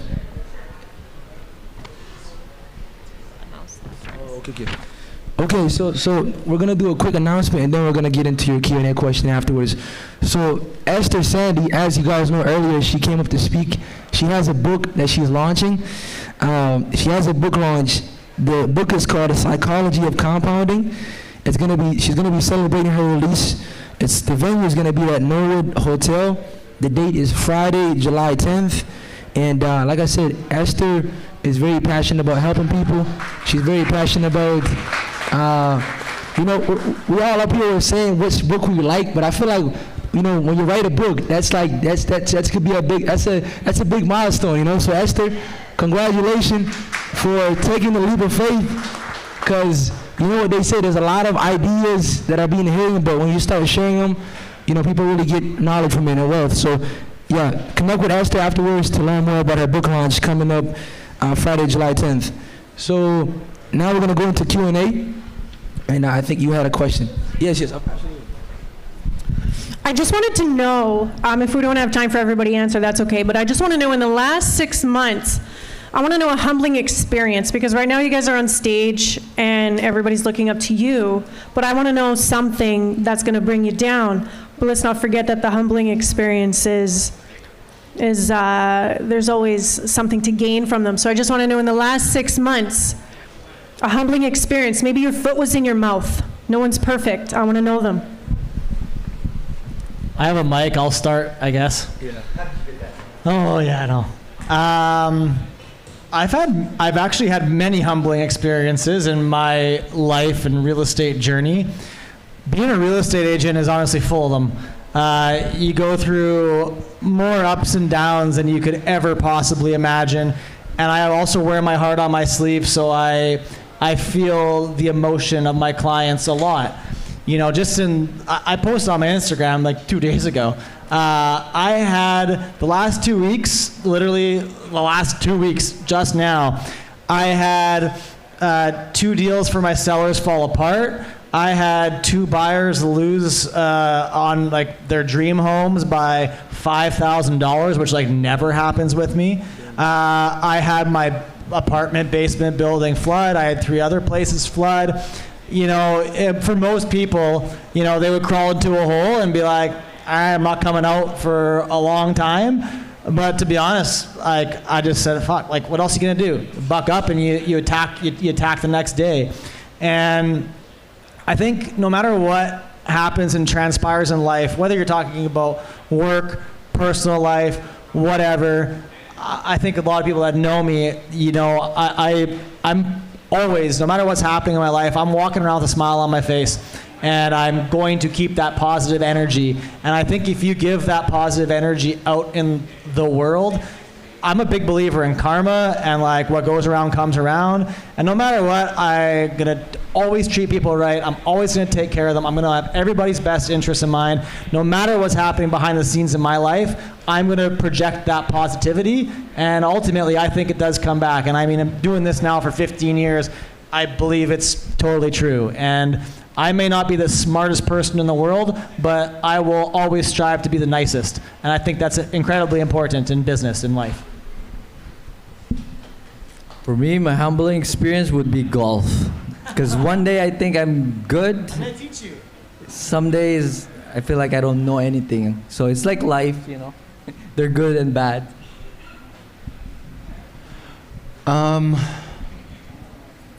I guess sometimes in real estate, you can kind of feel like you don't know what you're doing, and you can be sitting there like, should I just become a realtor? And then,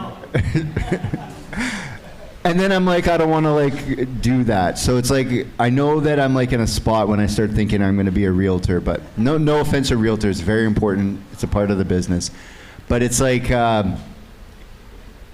humbling experience, just doing the thing. It's like that whole digging for the gold, like 1 foot away, you know, like you could be digging and digging and digging and you hit pay dirt. It's that not giving up section, because we're all in it doing whatever our pursuits are, but it's that extra bit before you get to it. The humbling experience is, feeling like you don't know, even though you've been in it a decade, you're like, what am I even fucking doing with my life? Those moments in the existential crisis in the car, that's it. For me, one of my last flips was a larger one, and I wanted to make it like perfect for when the new people took over. And I was doing like my final walk through the house, and I noticed some of the toilets were a bit dirty from just sitting for so long. And so what I did was I like flushed I didn't have any cleaning things with me, so I flushed the toilet, watered up some toilet paper, and just quickly wiped them out, thinking I was doing them a favor. But what happened was I did it in 3 toilets, and all that toilet paper ended up plugging the sewer lower down, which I had no idea about. So literally their first experience of the house was a sewer backup. Thankfully it didn't come out of the toilets or anything, but the toilets weren't working. And so I had to like pay for someone to go and unplug the toilets. Well, it wasn't even the toilets, it was further down, but That was kind of a funny thing because I had to explain to them there's nothing wrong with the house. I just watered up all this toilet paper and flushed it, and it did not flush properly. So that was a funny experience. Yeah, no, I think everybody here shares something that's, you could take, but I think the most humbling experience is like when I was saying earlier, when I got robbed and I lost like $50,000, and then they actually had pulled a gun on me and they were gonna like essentially kill me in that incident, right? And so I think in those kind of moments, going back to trust, a lot of time we trust certain people because maybe the places that we grew up in, like where I grew up in, 95 Ellen Street, or just the environments, like you're brought to be tough, you're brought to be like you have to fight someone, like, you gotta get your get back, people talk a lot about that, right? And so when you grow up in those environments, you're bound to be like a tough guy, right, or hard person. But I think the humbling experience sometimes is you can be the most strongest person, but you get humble very fast because it's not often the smartest or the most tactical that wins usually in business. It's usually the people who move smarter, right? Like people all the time see it. When you look at guys who are successful in business and are successful in the streets, like you look at a guy like Marlou, it's not a coincidence, right? Like there are some things that he had to go through in life and then he had to come over it. So I think it's being able to be business smart is also crucial as well too. Not just business smart, because you can know all the numbers, but what are those moves that you make, those little actors? So I think it's, when I got humble right there, I'm like, I just lost a lot of money. Now how do I move accordingly moving forward? What are some things that I'm gonna do? Going back to Addison, what kind of systems can I build where I don't put myself in a death to life situation?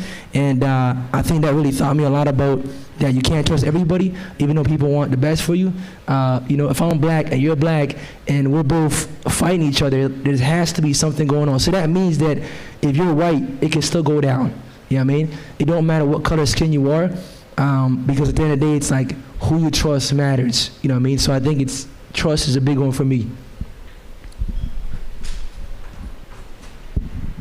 I more so want to start with not really a question, and then I'll end with a question. Firstly, I just wanted to say thank you to HANNY just to bringing people like us. We all start from, I think we all come from backgrounds where we're aspiring to do better in life, and everyone's trying to push through some kind of battle that everyone's trying to go through in their personal life. That's why everyone that's here is here. So thank you for bringing the community together. And you came across through a friend. I was trying to find ways through personally, being a student, and I really resonated with Addison because I've gone through a similar background story. Like he said, at one point he was working 5 jobs, 6 jobs. Me, I'm personally 23. I've pretty much worked as a sales guy. I've worked as a co-op pumper. I've worked for Birchwood in sales. I've done pretty much everything. I've done club promoting, just try to hustle.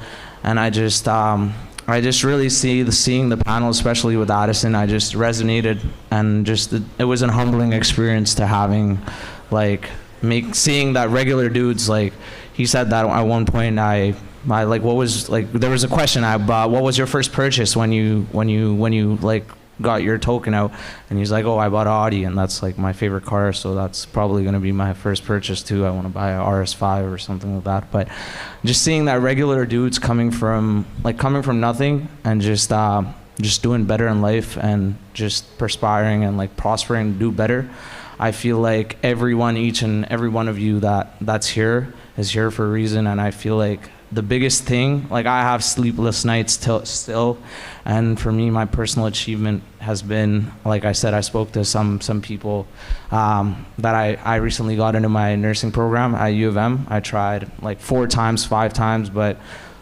everything that I've been through in life, I lost my dad last year too, but everything that you go through in life, just remember that you're going through for a reason, and it's not in your control, it's in his control. So just trust the process and keep coming for events like this, keep meeting people, and keep being in the right rooms, because eventually you're going to find that right person to work with, and eventually you're going to be one of the guys on the panel. So I just want to say thank you for bringing the community together. It really means a lot to a lot of people that are here. And then lastly, my question would be something for 23-year-old guys like me and my friend right here, we just we're trying to figure our way out into like the real estate market, because we come from backgrounds. We come from like a third world country too, and our parents are working like 2 jobs. His dad's like driving an Uber, and personally my mom's working like 2 jobs as well. So it's just that it's that doubt of not failing in life, like that fear of failing in life, and not having like, hey, so like if we close a deal and if something goes wrong, not having that room of like fucking up, basically. How do you overcome that fear for young guys like us? And what would you recommend we start off with being like fresh into the real estate game? Obviously we've heard, like we've been following mentors and stuff like that, like there's different avenues and stuff. There's BRRRR, there's like cash out refinance and all that kind of stuff. But what would you suggest mentally and a direction wise that we personally could take? Yeah, that would be my question. And Addison, man, by the way, you're a great guy, man. Like I really see myself in you, because I've done exactly, except for cashing out on that check and having an Audi. I don't have that right now, but eventually one day, and God willing, I'm gonna get there. But I really resonated with you. So just something that like you would like inspire us to do as young guys. Thanks, Arnav. Appreciate that, man. Seriously. If I would give a recommendation, if you want to get into real estate, and you want to start, one of the biggest things I would recommend is pick something. Pick something. Don't be scatterbrained. Like, there's so many different ways of doing this. Like, you know, look at Bryce saying, yeah, like, pick it. If you want to BRRRR it, go all in on BRRRR. If you want to do what I did in my first home and just put 5% down and just be like, hey, get my feet wet and just go buy something 5% down and go sit in that property, go do that. If you want to go all in and do a massive flip, go do that, right? I think you need to figure out, and this is part of like what I do. I don't coach per se, but I do, just because of naturally as being an agent, I'm a coach, I'm teaching, right? My biggest thing to people that want to get invested in and come to me as an agent and say, I want to get into it, my first thing I say is, okay, let's analyze how much money do you have? How much money do you want to spend? What's your risk tolerance? Now let's narrow that path, and we'll figure out exactly what I think is going to be the best route for you, because I've seen it in 10 years of being an agent and helping hundreds of people get into this. I've seen people get into it, get sour in one way or another. Even though it's been successful, they didn't like it. They don't like managing tenants. They didn't like managing contractors in some instances. They didn't like doing it themselves in some instances. There's certain things that always break the path. So how do we make that path the easiest way possible, especially at the start, so that when you get into it, you're not already turned off of it, so that that can help that growth if that's what you want to do. That's my biggest advice. Pick your lane. No, 100%, man. We're probably going to take last question. We got Conor Lonnie, his hands up right there. We're just tight on time. Last question.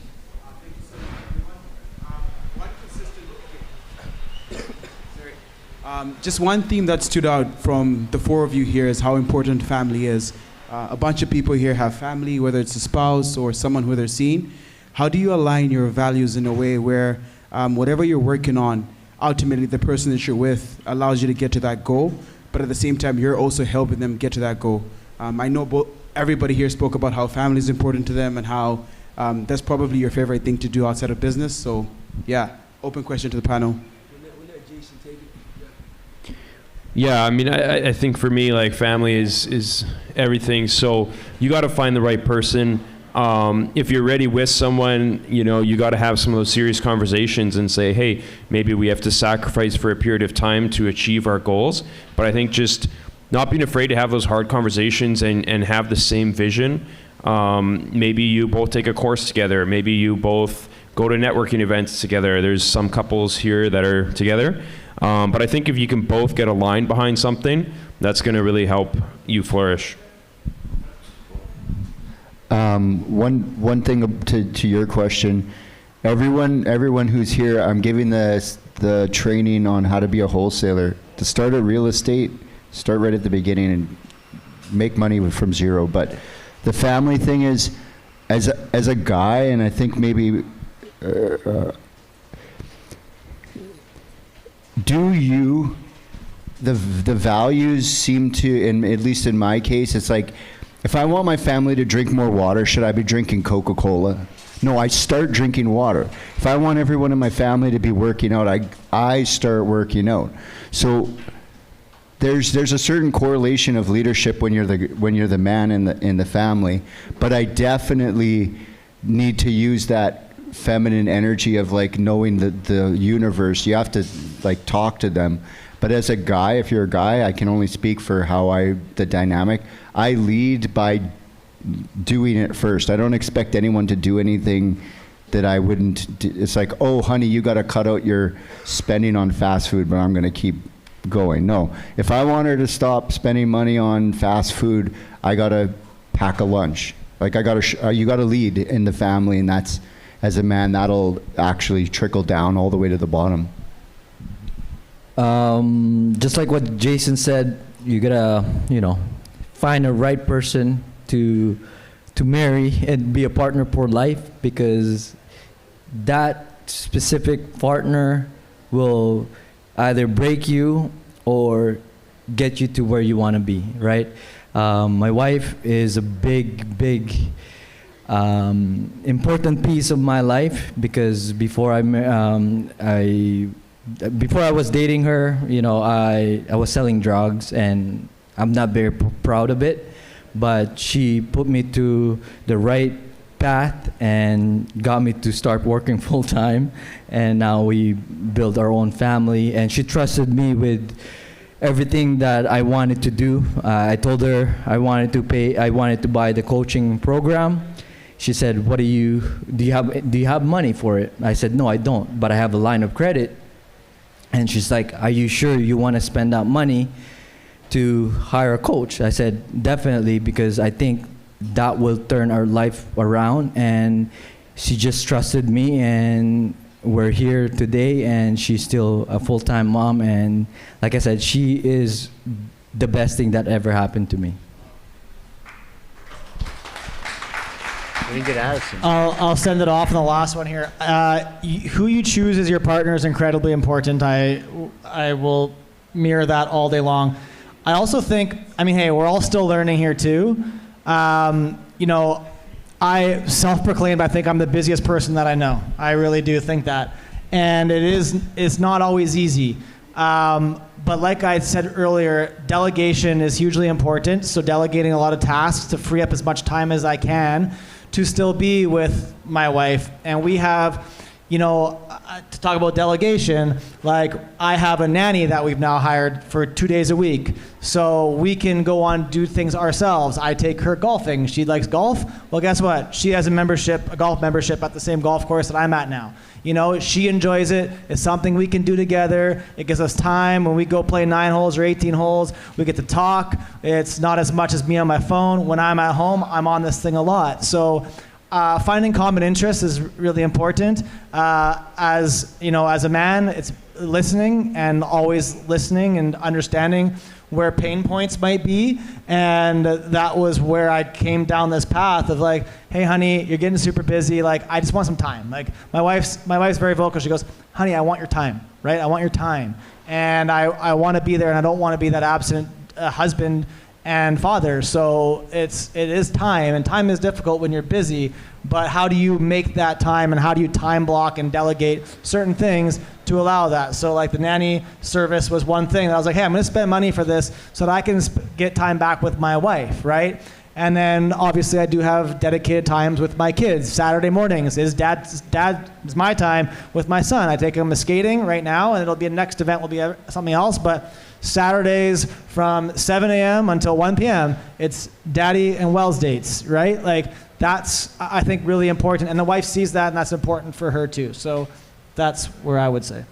No, man, this is good. We're sharing so much knowledge. I think we've packed everything from mindset to acquisition to building wealth to, I think, relationships. I mean, everything is kind of tied into all of this. But I want to say thank you for showing up, each one of you, because the only way we grow is you have to show up, right? And I think we've been doing this consistently, and I think the more we show up, but like I was saying earlier, we have to be intentional, right? So be intentional about who you want to connect with, whether you're looking to raise capital, maybe you're looking to buy a house, maybe you're looking to find your next business opportunity, right? Be intentional about who you want to connect with, because at the end of the day, we're all coming here to network, but we have to have an end goal about what we're doing here. And I've been fortunate enough to call these people like, people that I'm doing business with, people that I'm actually connecting with, right? Sometimes it's easy to forget that even though we're in business, a lot of time people focus on transactions, like what can I get from this? But it's like, how do we stay long-term relationship building? How do we focus on that, right?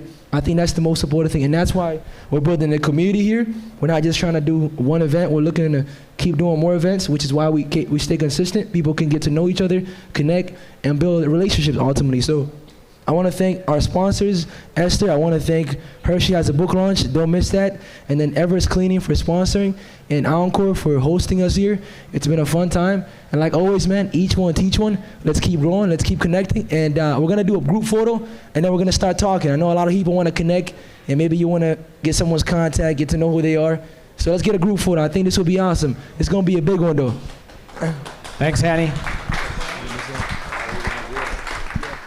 Wait, where should we do the group photo? Should we all get up here? You think everybody can get up here? It's gonna be big. Behind the poster? Yeah, let's sit down. Let's get us to sit, and then, okay. Everybody wanna get on stage? We can sit down. You guys can sit down right here. Yeah. Come on, everybody, get up on stage, man. They feel like The Rock, man. Come on. My man, what's up, brother? You good? I lost my voice now, man. My bro. You good, brother? Yeah. Dwayne, how you feeling good? Thanks, I appreciate it, bro. Let's be intentional, man. That's a growth. You gotta do what you gotta do, Consistency, not intensity, Come on, everybody, let's get in there. Napoleon Hill Jr. You scared? Good stuff? Appreciate it, bro. I lost my voice, but that's the worst case. Come on, everybody, let's get in the picture. It's gonna be a big one. Are we able to get back here? There you go. Mister, you gotta get one of those chairs right there. Get a chair. Yeah, so some of you can sit here, maybe. Yeah, sit right here. Someone sit right here. Come on. For your willingness. I think it's gonna block, but yeah. Come on. Let's do it. Let's go. Come on, everybody, get in there. Come on.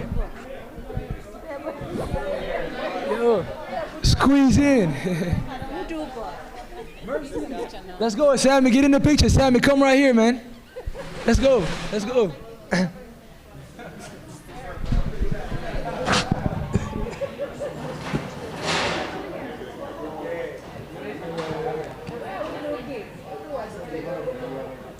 So, okay, 3, 2, 1, cheese. 3, 2, 1, cheese. All right, we're gonna do 3, 2, 1. Act like you're punching someone. You know what I mean? No. Okay, don't punch anybody. 3, 2, 1, go. I like that one too. Yeah. And then let's get one, just us four right here.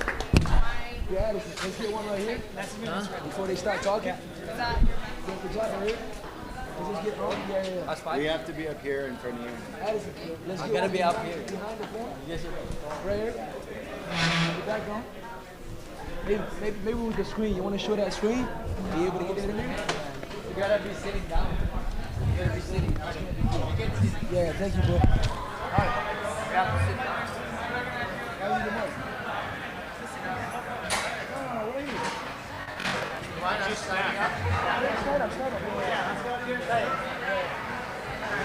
Watch your muscles.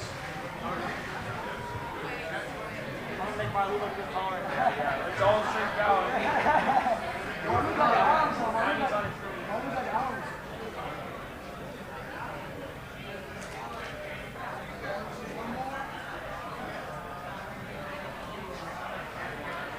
Let me go with each one of you.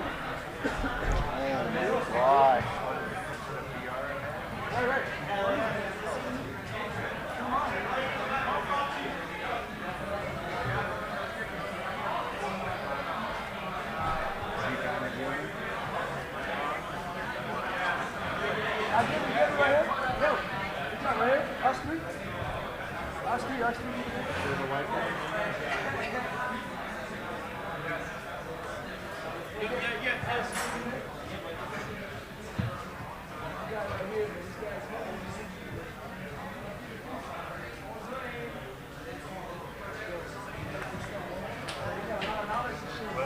And you're over 40 and you jump on. And I'm dead and I'm watching.